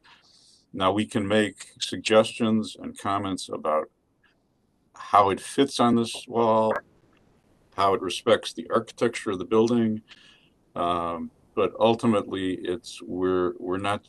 I think in the end we need to see the concept. We need to see the final work of art, but we have to limit our review to how the mural interacts with the building and is it appropriate for this location. Mr. Trosek, did that answer your question? Yes, absolutely. Thank you. Okay, excellent. I'll give my feedback now. I mean, I think just trying to stay focused on what we do have, purviews, what we just reviewed. I think the location is exciting because it is such a blank canvas for so long and does really just ask to have something installed here, in my opinion. I would like to, as you do come back, to understand more of the exact configuration of the mural and how it's going to interact with some of the architectural details on that blank facade. So although it's blank, there are the windows, there are some vertical and horizontal details of the wall, as you can see on both sides and across the top. So what the exact, how that's going to interact, I would favor to stay inboard of all of those details with this, since it is such a large canvas. Giving a little breadth to the edges, I think would help to respect those details. And what's the approach with the windows on the left side of the image on the screen. The application, I think, is also, I am torn on. I do, looking at the group you're working with, they have amazing work. It's beautiful. But the paint on this brick that has just been so painfully restored back to its original condition, or concrete, I can't actually tell. It must be brick because of the age of the building. Yeah, it's brick. And how that's the permanency of the paint there versus other installations where they have done either a frame with the mural that can be taken down in time, or a vinyl that can be removed that doesn't damage the brick. That would just be my one feedback. I think since this has been such virgin brick for so long, that's my one reservation of this. But I think I'm in support of a mural here. But as you come back, I'd love to understand more on the exact dimensions and how it's going to interact with those details of the building. Because less is more in this one, I think, due to such a large area that we have to work with. So that is my feedback. Do we have additional questions or comments from the commission? Yeah. All right. Does the applicant feel like you? Oh, go ahead. This is Director Huang. I wanted to just speak up and say if there are folks that don't believe that this is an appropriate application on the wall, I think it would be good to receive that feedback now, as Front will be making a financial investment in the conceptual development for this. And so I think it's just helpful to hear the feedback or concerns, I should say. Maybe that's the word I should use now. Ms. Petrus? Thank you. I know that the Front team had explored other ideas of application to the building. For me, I would prefer to see paint versus applied vinyl, just because the paint has more permanence than a applied vinyl would. And again, if they needed to, they could restore the wall back to a white painted surface if they had to. But I think logistically and for longevity, that the vinyl probably wouldn't be the best option. And I don't think the artists would want to work in that medium either, from what we understood before. Thank you for that feedback. That's helpful. Ms. Anderson? Is the wall currently unpainted brick? Is it painted brick? It's a little hard to tell in this photo. And do we know that what the surface of the wall currently is? It's unpainted brick.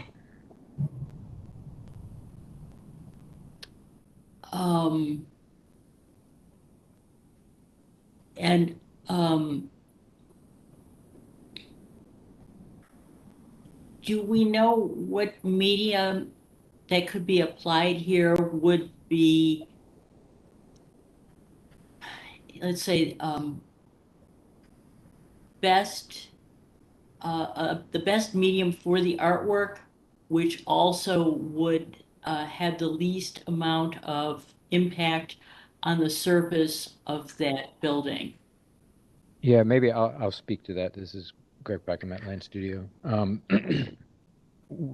Given the scale of this and the complexity of this project, as Fred mentioned, we've explored several different options, paint being one of them. We also went down a road very far with the folks who did the installation of the I guess we call it the LeBron banner over on the building on the other side of Superior, which is probably the closest thing in scale to this. We dismissed that along with the building owner because the amount of hardware and the extensive penetration that would have to go into the building to support a frame to support something of this scale at this, I mean, obviously this is quite high up in the air. The wind loads and things are extreme in this location. And so we dismissed that because of the amount of, the amount of potential damage that we'd actually do to the building itself to install something of that scale to cover this area. We also looked at a heat applied vinyl approach to doing this. The lifespan of something like that in this area is, it's maybe a couple of years at best, especially given the scale of this wall and the exposure to it. So paint really is the best solution for this condition.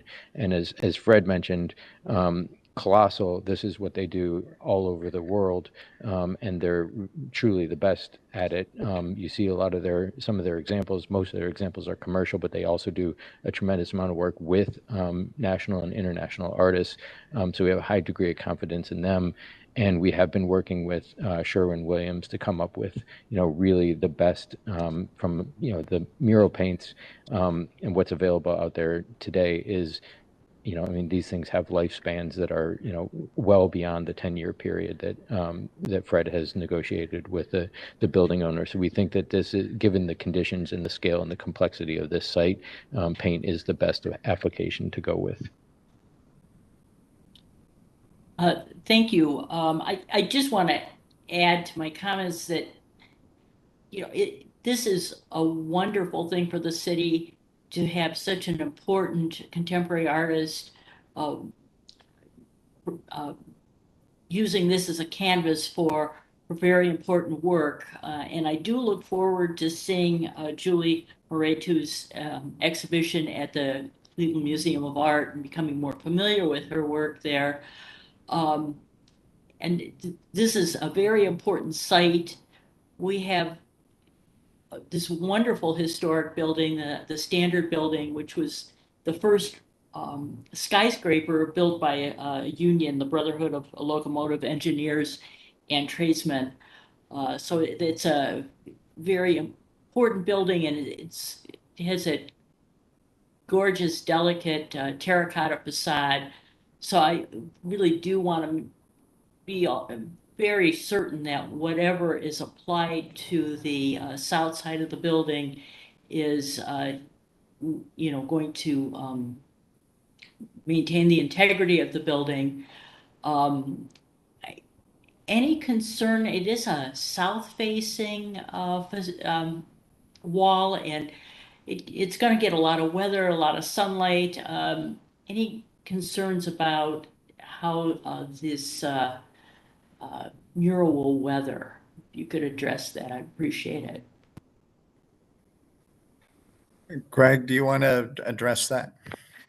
Yeah, I think that what we're experiencing, and I would say at our office, we've done, probably more murals in the last 2 or 3 years than that. The quality of the materials and the technology of paint now is really quite advanced. If this were, I do think that your point about it being a south-facing wall, it's going to have a lot of exposure. I think the good news is the building owners did a great job with the restoration of this wall when they restored the building. So from a kind of quote blank canvas standpoint, this is the best surface you can possibly hope for. It's ready to go. We will have, Fred mentioned, we working with Sherwin-Williams, particularly on the base coat, what goes on here before the artwork. And that is really what sets up a mural for longevity and sort of the integrity of the piece over time.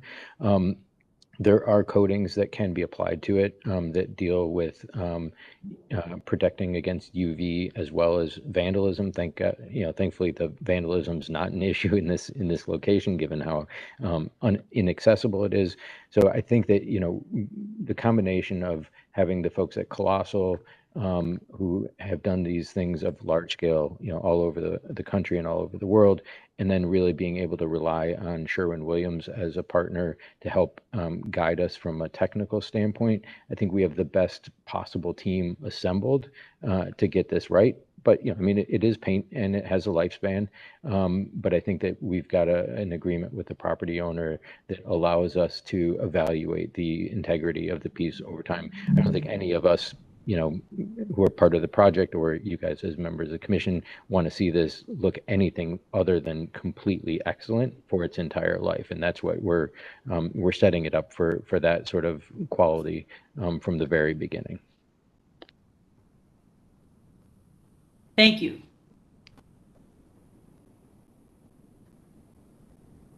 Sorry about that. Mr. Benazzi, you have feedback? Yes, thank you, Madam Chair. Per Director Huang, given the financial investment of this, we want to get everyone's sentiment, and I echo everyone in that I couldn't be more excited to see this. I'm a lover of the arts, I collect art. I get the joy of seeing the Julian Stanvik mural every day when I drive home from work. It's truly like the highlight of my day. But I also echo what you, Madam Chair, said, which is that there is faint detailing on this facade. You know, it's not a truly blank canvas to work with, and so kind of the respect of, because there's actually an interesting amount of history that comes with this blank wall, right? The ambition of Cleveland can be seen in this wall with what was expected to be the growth, and then the growth ultimately, didn't happen. But the history is there, and I think continuing to layer those stories on top of each other is just going to be such a fantastic opportunity. And it's truly amazing, just, to everyone involved to be executing something of this scale. I don't even think anything in New York is of this scale. If I'm like going through my mental map of murals in Manhattan, and I can't even think of something that is a 200-foot tall mural. Of course, New York's a different scale, so my brain might be off, but I'm just beyond thrilled to see this keep moving forward. And Detroit, you are right, Director Huang. I forget about that. So I just wanted to express my sentiment and my support and congratulations for the team involved, but also the delicate care that I think we'll all take moving forward to make this truly the most excellent new addition to the skyline that it could be. So that's all. I'll keep it short. So thank you, Madam Chair. Thank you, Mr. Venezzi. Mr. Brundage. Thank you, Madam Chair. When I first saw this proposal, I'll say I was excited, but I had some concerns. And, we talk about appropriateness and where murals go, and history and what we were supposed to put on different surfaces, unpainted brick, painted brick. And I brought up the photographs of where the signage used to be for a reason, that there is that history of painted brick on this facade. And in my opinion, had they come to us with a proposal that was putting the mural only in that location, I think this would be an easy, no problem, because there is a history of it there. Now, some might think it wouldn't look good all the way high up there, but that's fine. But like you said, there's details here, there's unpainted brick. So I had concerns. And when we talk about returning it or after 10 years and returning it, this needs to be reversible per the Secretary of the Interior standards. So it wouldn't be a matter of, after 10 years, we're going to paint over it. The paint should be all removed. If you are talking about a truly reversible condition to get back to unpainted brick. So that's something that should be figured into this as well, that might be a consideration to put it truly reversible. But I am excited for this opportunity, and it's going to be interesting to see. So I'll leave it there. Thank you. Thank you, Mr. Brundage. Mr. Pettit. Oh, sorry. Thank you, Madam Chair. I just want to briefly weigh in here. I respect my colleague a lot, and he brings up a lot of great issues in terms of the preservation of this building. We've had some really lively discussions this week about whether this is the right thing or the wrong thing to do to this building. And I'm willing to make the leap of faith. I think this wall is largely blank because of an accident of time. And there should have been a building built in front of it, and thank God we didn't tear down the Old Stone Church to do that. But I also think it's a great opportunity to provide a really meaningful backdrop to the church and the public square. I don't want this to be just wallpaper. I want it to be a real work of art. I hope that, I anticipate that the quality will justify the leap here and the investment. We've seen a lot of proposals for this wall over the years, and none of them actually came to fruition, including banners and billboards. I think that, I think it's great that we have, as a city, are considering putting a piece of high quality art on this wall. As Mr. Bidwell said earlier, you know, it's not just a commercial enterprise. I think we ought to support that. I think it will say a lot about us as a city, and I'm looking forward to it. Once we get there, I do think that the team needs to, when we finally do take action on this, needs to, you know, talk more about the details, you know, the technical issues, so that we're all aware of that and comfortable with it when we finally act on this in the future. That's just my 2 cents. Thank you, Mr. Pettit. Ms. Petrus.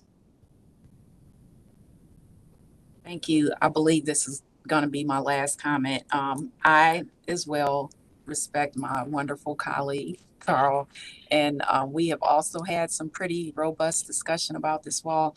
One thing I want to talk about is, even though this is south facing and the mural I'm about to reference is east facing, the John Francis Morrill mural at East 9th and Rockwell, that mural was installed in 1969. It's had 2 restorations that were about 25 to 30 years apart, most recently last year, and that was with the help of Land Studio as well. And with that style, there's a lot of color blocking. So when it goes into disrepair, it's much more obvious.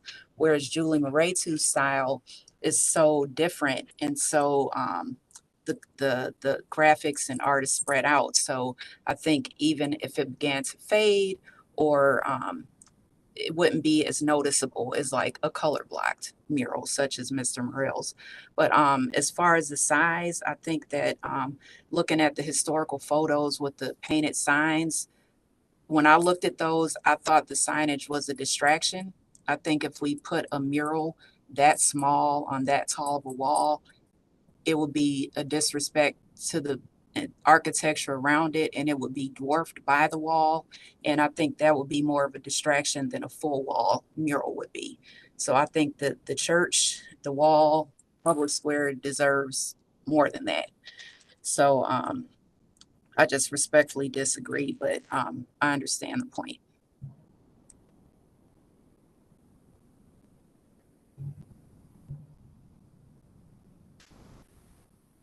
You're muted, Julie. Thank you. And all right, I just want to make sure Mr. Pettit didn't have more to add. So I do not see any other comments today. Does the applicant feel like you've received enough feedback from the commission to continue the development? Absolutely. Thanks so much for your feedback. This is really very useful to us. This is a project that has got a more than 1 year path to completion.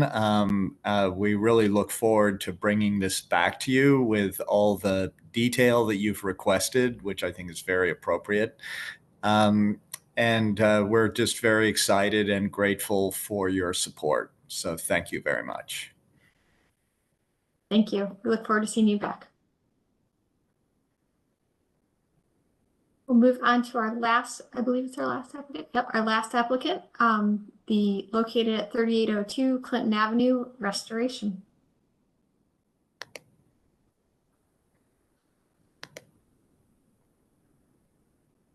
Hello again to the committee. This is Antonia Marinucci again. I'm the architect on this project. And also on the call is Ben Trimble, who is here with Ohio City Inc. This property is currently in a state of abatement from a nuisance status. The long-term owner passed away, I think about 3 years ago. And Ohio City Inc. is, I believe the term is, they are the grantors of the property right now. And Andrew Hartnett is acting as the general contractor as we work to stabilize and abate the nuisance status of this property. It is at the corner of West 38th and Clinton Avenue in Ohio City. It was built in 1870, known as the Thomas Axworthy House. It has a bit of a unusual history. Thomas Axworthy apparently robbed the city of about $10 million in I think 1880, and then fled into the wind. And also, this is a funny note, sent a letter apologizing to the city several decades later, but was still never located. So he built this house for himself. And so it has a little bit of a notorious history to it. The house next door to it is somewhat of a fraternal twin. You can see through the Sanborn mapping how these two interacted. And I think about 10 years ago, or maybe 8 years ago, the house next door did have a substantial fire that did cause damage to this property that the homeowner was, I think, unable to really remedy given his deteriorating health. So the photo you see right now is the latest and greatest. This is the existing condition of the property. Andy has been working over the last year through the court system as well as physically on the property to, again, abate the nuisance status. So what we are looking at today is the strategy for window replacement, color scheme, as well as a proposed rear modification that will allow for more head height, again, in that attic space. It's very similar to the project I presented earlier this morning. So if you could go to the next slide. Again, the existing conditions. The house is on the north side of Clinton Avenue. So we're looking at the south facade, which is the front primary facade. Of note, the front porch, as you see it right now, was not original to the house. It would have had a stoop according to the Sanborn mapping. But at some point, there was a 1950s era, kind of mid-century era porch added, and then that was again modified to fit the folk Victorian style. So what we're seeing, what exists now is kind of a pretty sensitive Victorian porch, even though it's not the original. Next slide. And then this is looking at that west facade as visible from Clinton Avenue, as well as the west facade from the rear. You can see that it's very close to the house next door, which is that kind of fraternal twin, and that is the property. This is the side of the property that had sustained fire damage from that house fire. You can see that the other house was also restored from that state. So next slide. This is the east facade. The property is a corner house, so we do have primary facade and of course lots of visibility from this east facade. And it does have almost all of the original folk Victorian detail retained. Next slide. This is looking back towards, you can start to see some of that north facade, the rear as well from this angle. Next slide. And then this is the existing north facade, the rear of the property. And you'll see as we move through the presentation that we're proposing some modifications and opening modifications back here. Next slide. So this is the drawings for the front facade, the south. We would love to currently, at some point when I think they had that sort of mid-century porch modification, they put in one of those like triple light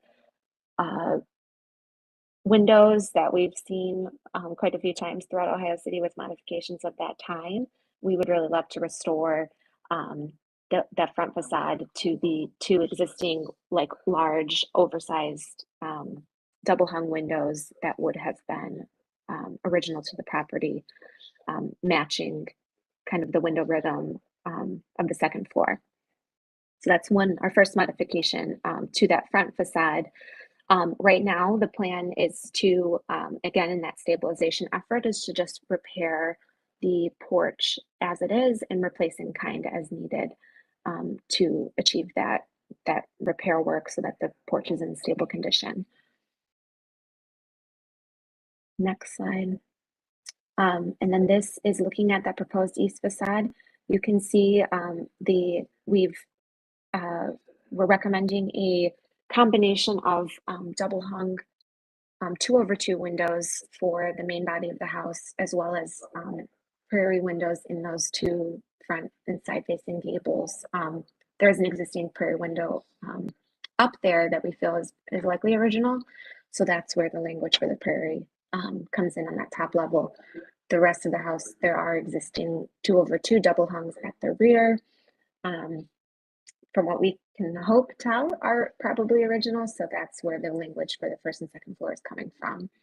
And of note, on that proposed east facade, you can see that 2 of the windows on that first floor, kind of central to the facade, are going to remain existing. Eventually, when the Hartnetts are hoping to take ownership of the house once we get through the stabilization process, they would like to propose a modification to that area of the home so those 2 windows are in workable condition, and we'd like to just keep them as is for now in hopes of a phase 2 down the line. Oh, actually, can you go back one more, Carl? Thank you. Also of note, the rear roofline modification, there's an existing hipped roof configuration at that rear facade, and we would like to take that to a gable, continue the dimension of the gable roof so that it opens, it becomes a gable face to that rear facade. And the reason for that is to gain, again, headspace in that attic. So we have a little bit more usable square footage at that rear room in the 3rd floor. Next slide. And then you can see the way that would impact that proposed north facade. Just continuing the same, it has the existing wood siding. We would continue with wood siding and create an additional window at the peak of that gable. You can also see that we're proposing more openings to that north facade to create just more light and windows looking back into the backyard, mimicking the kind of windows that are there. We're just kind of mirroring over, as well as providing a rear door, as you can see there. And overall, the basis of design for the windows are Marvin brand wood windows with aluminum cladding, and that's consistent throughout. Next slide. Looking at this west facade, we are proposing, as you can see, a decent amount of window changes. This is the facade that is facing the next door neighbor. And the local committee wanted us to revisit some of these window changes on this west facade. But we still wanted to come before this committee for initial feedback on the overall approach that we're trying to take here. So we are proposing that we are filling in some of those windows on the first floor just because it's pretty much up against a fence line and would allow for a bit more flexibility in future floor plans for the interior. Next slide.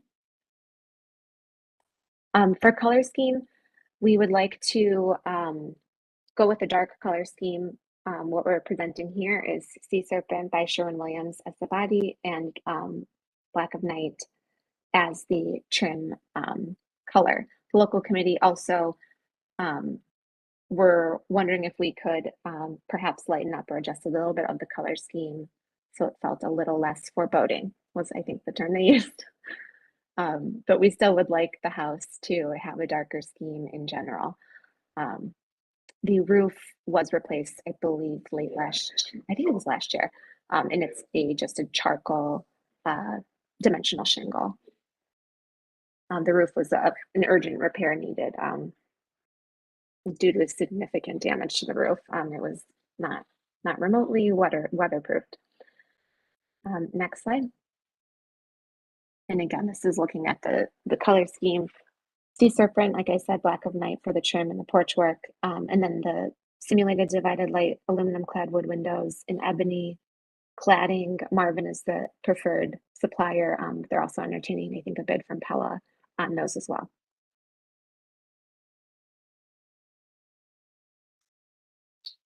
I think, is that the last one, Carl? Okay, I think that that's what we have so far. We are asking for concept review today, though if the committee were open to us working with staff on those window changes on the west facade and on the color scheme finessing, in the interest of lead times on the window order, we would ask potentially to just work with staff on those as long as the committee felt that the overall direction and intention of this stabilizing effort was acceptable. Thank you for the presentation. Let's start with feedback from the local committee before we move into the question.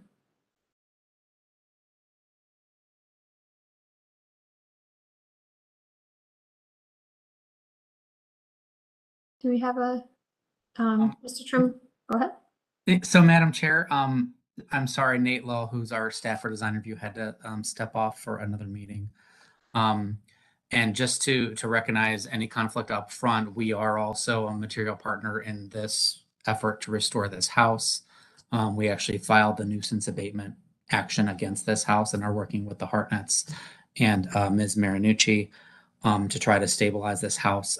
The owner passed away several years ago, intestate, left no will, had no family that wanted to step into that role. So we did with the help of our great partners that have already spoken. So the feedback from the local committee, as Ms. Marinucci already mentioned, there was some concern that the color scheme was a little bit too dark, just because it was a little on the darker side. There was one concern about the prairie window, the center pane being a little bit larger square. And then the last one was that the 4 west facade windows that were being removed, the committee would prefer that more of those remain if possible. Great, thank you for that feedback. We'll then move on to feedback from the commission. Mr. Admin? Thank you, Madam Chair. A couple of things. I did want to comment on the color, and actually, I think those are very handsome colors in their own right, but they feel very, very contemporary to me, almost trendy, and at odds with the historic character of the house, which you have otherwise done such a wonderful and sensitive job with, I think, in general. And I should say, I should have said this first, but how great to see such a cool, interesting, and historic and older house, that's in distress being brought back to life in what I think is a thoughtful way. But I would think an 1870s folk Victorian would have, 3 or 4 colors. It would be a little more lively. I'm not trying to make it into a painted lady, but I think something that's a little more in tune with the period would be a more aesthetically durable and appropriate solution for the color.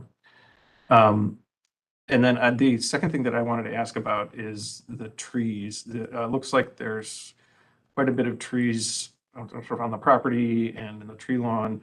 Looks like there's one large tree that might be in decline or in distress. Yeah, that one there. Some of the street views actually looks a little worse. So I wanted to ask what your plan is for either tree preservation, remediation, landscape in general.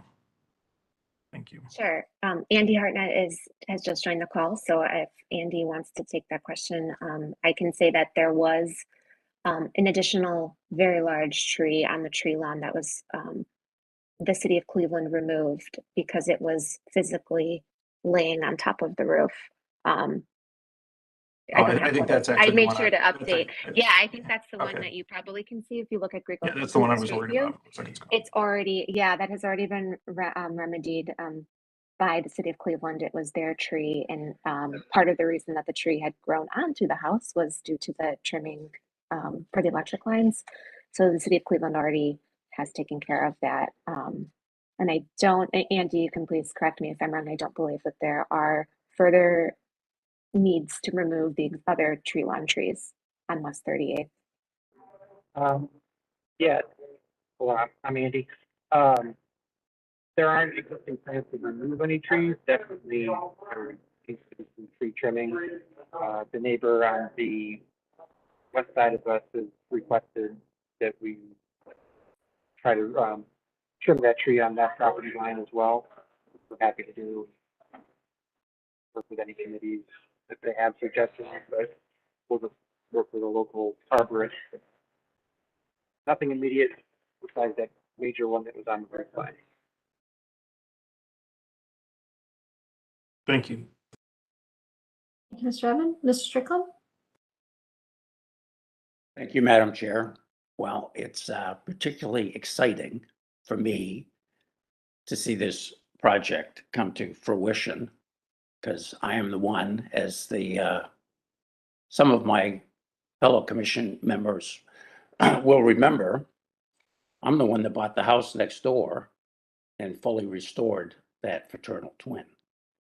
And we did a very thoughtful and authentic historic restoration of that house, which I was very proud of, still am very proud of. And Dave and Mary Ellen Zaborski bought that house in 2016, and we still communicate on occasion, and they're thrilled to be living in that house. And I'm proud to say that Ben nominated our restoration as an award winner in Ohio City, which we received in 2017 for historic preservation. So I'm thrilled to see this house being restored finally. And to Mr. Edmonds' comments, with our restoration, we did take the commission's recommendation and include a 4-color scheme on the exterior, excuse me, which I think is time appropriate for the age of this house. And I agree with the comments that the proposed color scheme, I think, looks a little too contemporary. And I think that the applicant should look at a more historic palette of colors and the number of colors for the exterior color scheme. Great to see it. Thank you very much.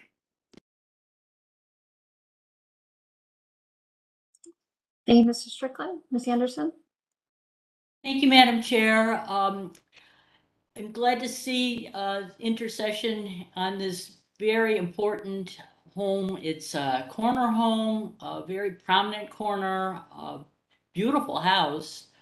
I think there was a long-term owner occupant. It's kind of sad what took place, but I'm glad to see that there has been intervention here. And I totally agree with my fellow commissioners. I see way too many dark gray, black combinations on these new construction as well as renovations. It just is so consistent. And the one thing that characterizes the street is, even though we have a sister house next to this house, is there is such a variety of styles and even sizes of structures on this street. So I think a variety of color choices would be warranted. I also think that there's a lot of very nice subtle detail on this home that needs to be celebrated by using a multiple color palette. So I agree with my fellow commissioners here, but I'm happy to see this come along, and hopefully there hasn't been too much vandalism on the inside, and there's something to work with there. But those are my comments, and thank you very much. All right, thank you, Ms. Anderson. I would echo, I think my comments have already been said. I do love the sea serpent. I ironically have an 1890s house that is painted this color, but the contrast, I think, with the black of night, I would like to see a little bit more contrast or expression of the details in this by adding additional colors, so that it does really allow the beauty of this house to shine, because you're doing such a great restoration. Yeah, I think that the fine details are in the colors. So you had, I think this is at the points that's the final, related to the restoration. I think I'm in support of everything that's being done. It's just the colors, I think still need to be addressed. Mr. Brunges? Thank you, Madam Chair. I just, from this photograph, there seems to be an older fence still here. Is that still intact? Has that been removed? The fence has been, except for I guess that little piece you can see back there. The fence has been extracted and retained. Andy, do you feel, I'm not sure that the condition of the wrought iron is something that can be reinstalled. I believe it was in pretty poor condition. But it has definitely been retained. Nothing original was dumpstered in that the extraction effort, but we haven't, we will be coming back multiple times. Let's just put it that way too, as we layer in the restoration efforts of this house. Andy, if you have something to add to that. There was a wrought iron fence around the property that we did take out, and it's chained up in the backyard right now. And our intention is to put it back into place. It's not on original fence posts at the time. It was just wired on almost ornamentally. Our intention is to reuse that and restore it. And I guess to the commission, it was requested about working with staff. Do you have direction on the windows on the interior here? And if you would be comfortable with this going back to the local committee, and if they approve it there, that staff could do an administrative approval after that rather than bring it back here? Or would you like to see this in final?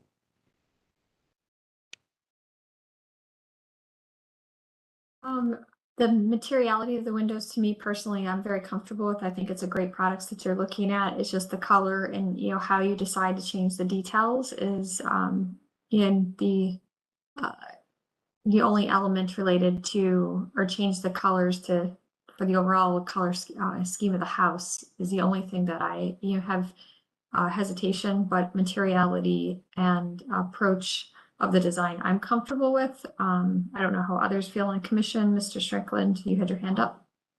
Yes, thank you, Madam Chair. I did want to comment on the windows. And when we did our restoration next door, we did reconfigure both the first and second floors in terms of number and layout of the bedrooms and of the dining room and kitchen area. So we did change the window configuration almost exclusively on the west elevation and to the rear of the house.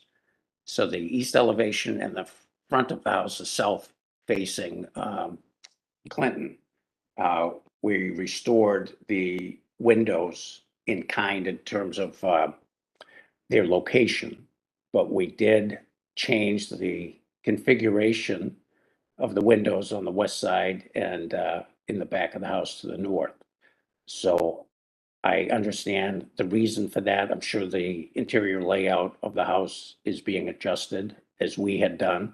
And I personally don't have any problem with the Marvin windows with the applied architectural buttons, and the change in size I think is appropriate for the extent of the renovations that are being accomplished here. Thank you, Mr. Strickland, for bringing that up. I would agree with your comment. Since this elevation is so shielded from the public view, I'm comfortable with the window modifications also, since the distance between the adjacent house and this one is so tight. So the question at hand is on, do we feel that they need to come back for a final review, or per the applicant's request, do we feel like we can take a vote on this today and work with staff on the final colors, which Mr. Brunge just brought up? Madam Chair, I would recommend that it just go back to this be done as a concept review here, let it go back to the local committee for final review, and then it would not have to come back here. And then we could administratively approve what the local committee ratifies there. That way they get all the feedback. And if there's an issue at the local committee where they don't pass it, then we can bring it back here as well, which is a standard procedure for us. Carl, can you review for me what the local committee's comments were relative to the window modification? Ben, could you read those? I don't have that in front of me right now. You're muted. Pardon. Sorry, I was muted. Their specifics were that they would hope that at least some of those windows would remain. They didn't give a specific number or, time. And then the other comment was the paint. I guess that's been that has been talked about quite a bit by other committee members.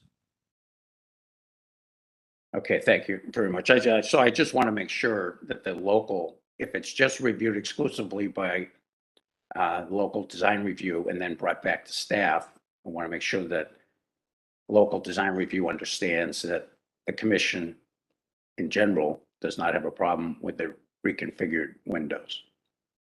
Staff can relay that at the next meeting. And I think the biggest concern, I guess, that our team has too, and just speaking from from the development team, is just the lead time on these windows. So I guess if I'll throw that out to Andy and Antonia. I mean, if we're okay, if for instance the commission was okay with the black windows, and we're just talking about paint colors, maybe they can look at the other paint colors, which is going to be a little bit farther down the line, but we can at least get the windows ordered if folks are okay with that. Maybe could the commission act on just that, and we could review a final paint scheme later? Will that help with our time frame, Andy and Antonia? We also have to take this back to the court, so we're trying to make sure that we get a scope of work that we can get a final approval on front of the court before we order anything also. And so we just don't want to be stuck going back and forth for months to try to get windows ordered, which are a terrible lead time right now. Yeah, I think windows are 20 to 25 weeks out right now from ordering. And this would help tremendously if we can start framing out where the window openings are for rough openings. Original construction doesn't have, they just have their old window frames set in the casing. So we do need to make some adjustments to the interior of the property to adjust to these windows, which would just allow the process to flow until the windows get here. Mr. Pettit, do you have something to add? Because I think what I'm hearing is that we should keep this a concept plan only. We are giving we do support the project, but I think the colors themselves need to be presented as a whole, without knowing what direction what elements you may change. If it's the black is going to be maintained and everything else may change, or that I think my personal opinion is that we need to. Staff at least needs to see the full picture of the paint colors, but could move quickly for you after that. So that's my personal opinion, so that we do maintain the process, but try to speed it up by not having you have to come back here. But Mr. Pettit, do you have additional feedback?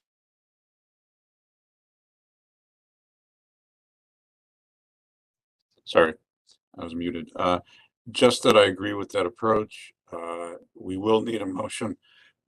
Excuse me. We will need a motion to change the case from a concept to a certificate of appropriateness. But I support expediting this on behalf of the applicant and taking it back to the committee and then referring it to staff. If you're in agreement with that. I guess I'm confused because that's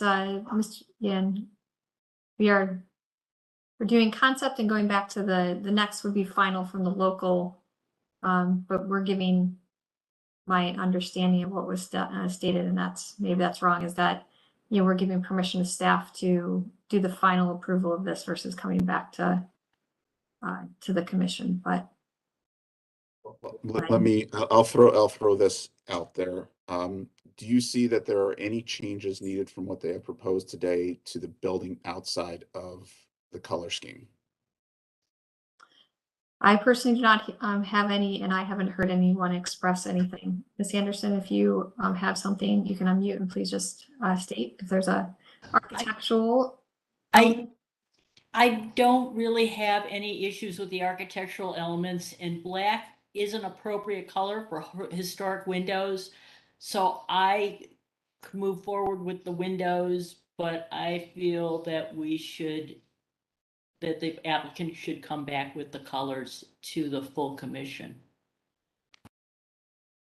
Okay, so then I will add then, since nothing is changing realistically except for the color scheme, since there's another Ohio City Design Review Committee meeting next week, next Thursday, that we just bring it back to the local committee next Thursday, which doesn't affect the timeline except for a week.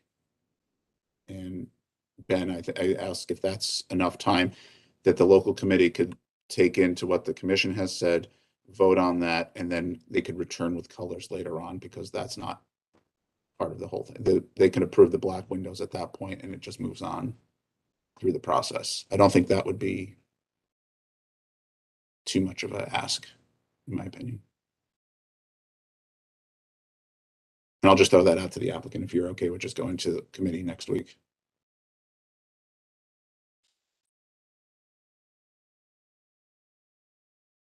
I'm comfortable with that. Andy and Ben, do you guys have a differing opinion there?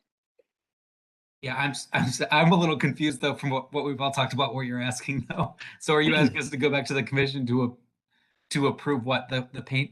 I mean, we could probably come up with an alternative paint color scheme maybe this week. I don't know if that's possible, Andy. I don't know if you guys have looked at alternatives or I feel like in order to meet the committee's needs, maybe we could probably just do, I'm just throwing things out there, but you could probably do a lighter trim color that might work, that would add more contrast and keep the black windows. And I mean, I feel like adding contrast to these elements would probably satisfy the committee's concerns. And I feel like that's the only big one. Yeah. I think the committee's concern was about the windows on the one facade. So they were coming here for concept to have that hashed out a little bit. Now that the commission has weighed in and said, no, they're okay with how it's being presented, you can go back to the committee for final approval, which would be the normal process on concept and then final approval. Right. So if we just continue this on and we don't have to take this and turn it into a final approval, you'll just get your final approval next week. And then administratively, we can approve it so you can do the windows, order your windows, and then come finalize whatever final color scheme for the rest of the building would be. I hope that makes sense. So are we staying concept or moving it to a certificate of appropriateness with that, Carl? I'm just trying to make sure we're clear here. If we've given the feedback, I think everybody understands it. If it's going back to local, is it coming, and Ms. Anderson feels it should come back here to, the commission also, then, I think we've concluded the conceptual plan, and that would be your final approval in 2 weeks. Or are we moving it up and you're recommending that we approve the architectural modifications, and it's just the paint colors that have to go back to local and to here? I guess that's where I'm even confused. I'm sorry. Don, would you like to weigh in on that? Yeah, I had the same question. Is based on what you said, Carl, do we need to act today? Yeah, I don't think we need to act, and we just say this is a concept plan approval, and let's just go through the process. Yes. Yeah, we don't need to act today. It goes to the local committee next week per normal procedure and have them act. And then staff would approve some of this stuff administratively, and then the colors would come back to the commission. Correct. Are you okay with that, Julie? I'm fine with it. I'm trying to, meet everybody's needs. If the local feels that they do need to see this again, respect that. I think architecturally or hopefully the applicant has heard that we support, your modifications here. And we'll continue to support it as we move forward. And I think we can have this concluded in 2 weeks.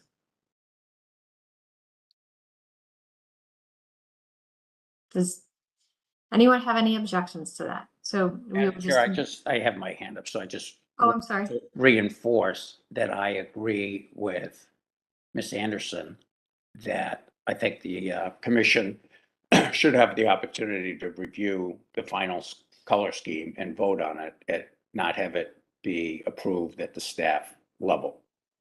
So as an alternative to what Carl has proposed, I would formulate a motion changing this applicant status from a concept review to a certificate of appropriateness, approving the architectural changes and the window configuration and the black windows with the stipulation that the applicant come back for final exterior paint color approval.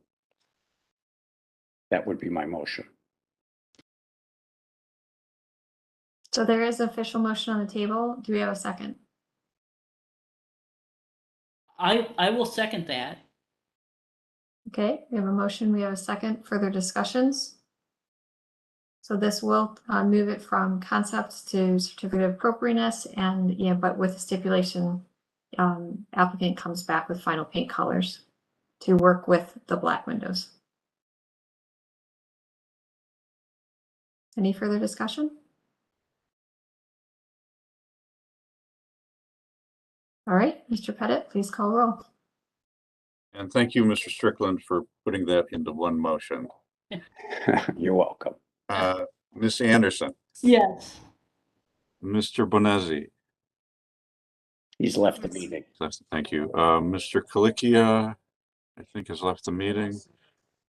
Mr. Dryer? Yes. Mr. Edmund? Yes.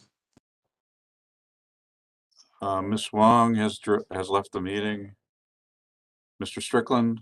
Yes. Mr. Tarasik? Yes. Ms. Trott? Yes. The motion carries unanimously. All right, well, that was a little painful, but we got through it. So we look forward to seeing you again here, for the final paint colors. Thank you all so much. Thank you.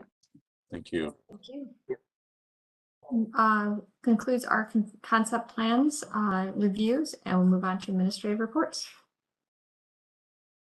I will just report that there is a new historic marker in front of City Hall today, commemorating the career and achievements of Carl Stokes. I hope you all get to see it. It was a great ceremony yesterday, well attended. All the credit belongs to the Cleveland Restoration Society, and I think I'm just happy it was well attended and successful. Other than that, I don't think I have any reports unless anyone has any questions. Any site visits that we need to be aware of? We have one coming up in the near future. It's a demolition on Lorraine Avenue at West 98th Street. It still has to be scheduled for design review, so it's not imminent, but that's the only one to keep in mind that I'm aware of, unless Carl, I missed something. Not that I know of. Okay. I know we're to the season of summer vacations, and I will not be in attendance, I believe, the next meeting. Mr. Kalikia will hopefully be available and to step in for me. But as people's vacations come up, please let Carl and Don know. And that's, I think, all we have today. So we are adjourned and we'll see everyone in 2 weeks. Bye, everybody. Thank you. Thank you. Bye-bye. Take care. Thank you.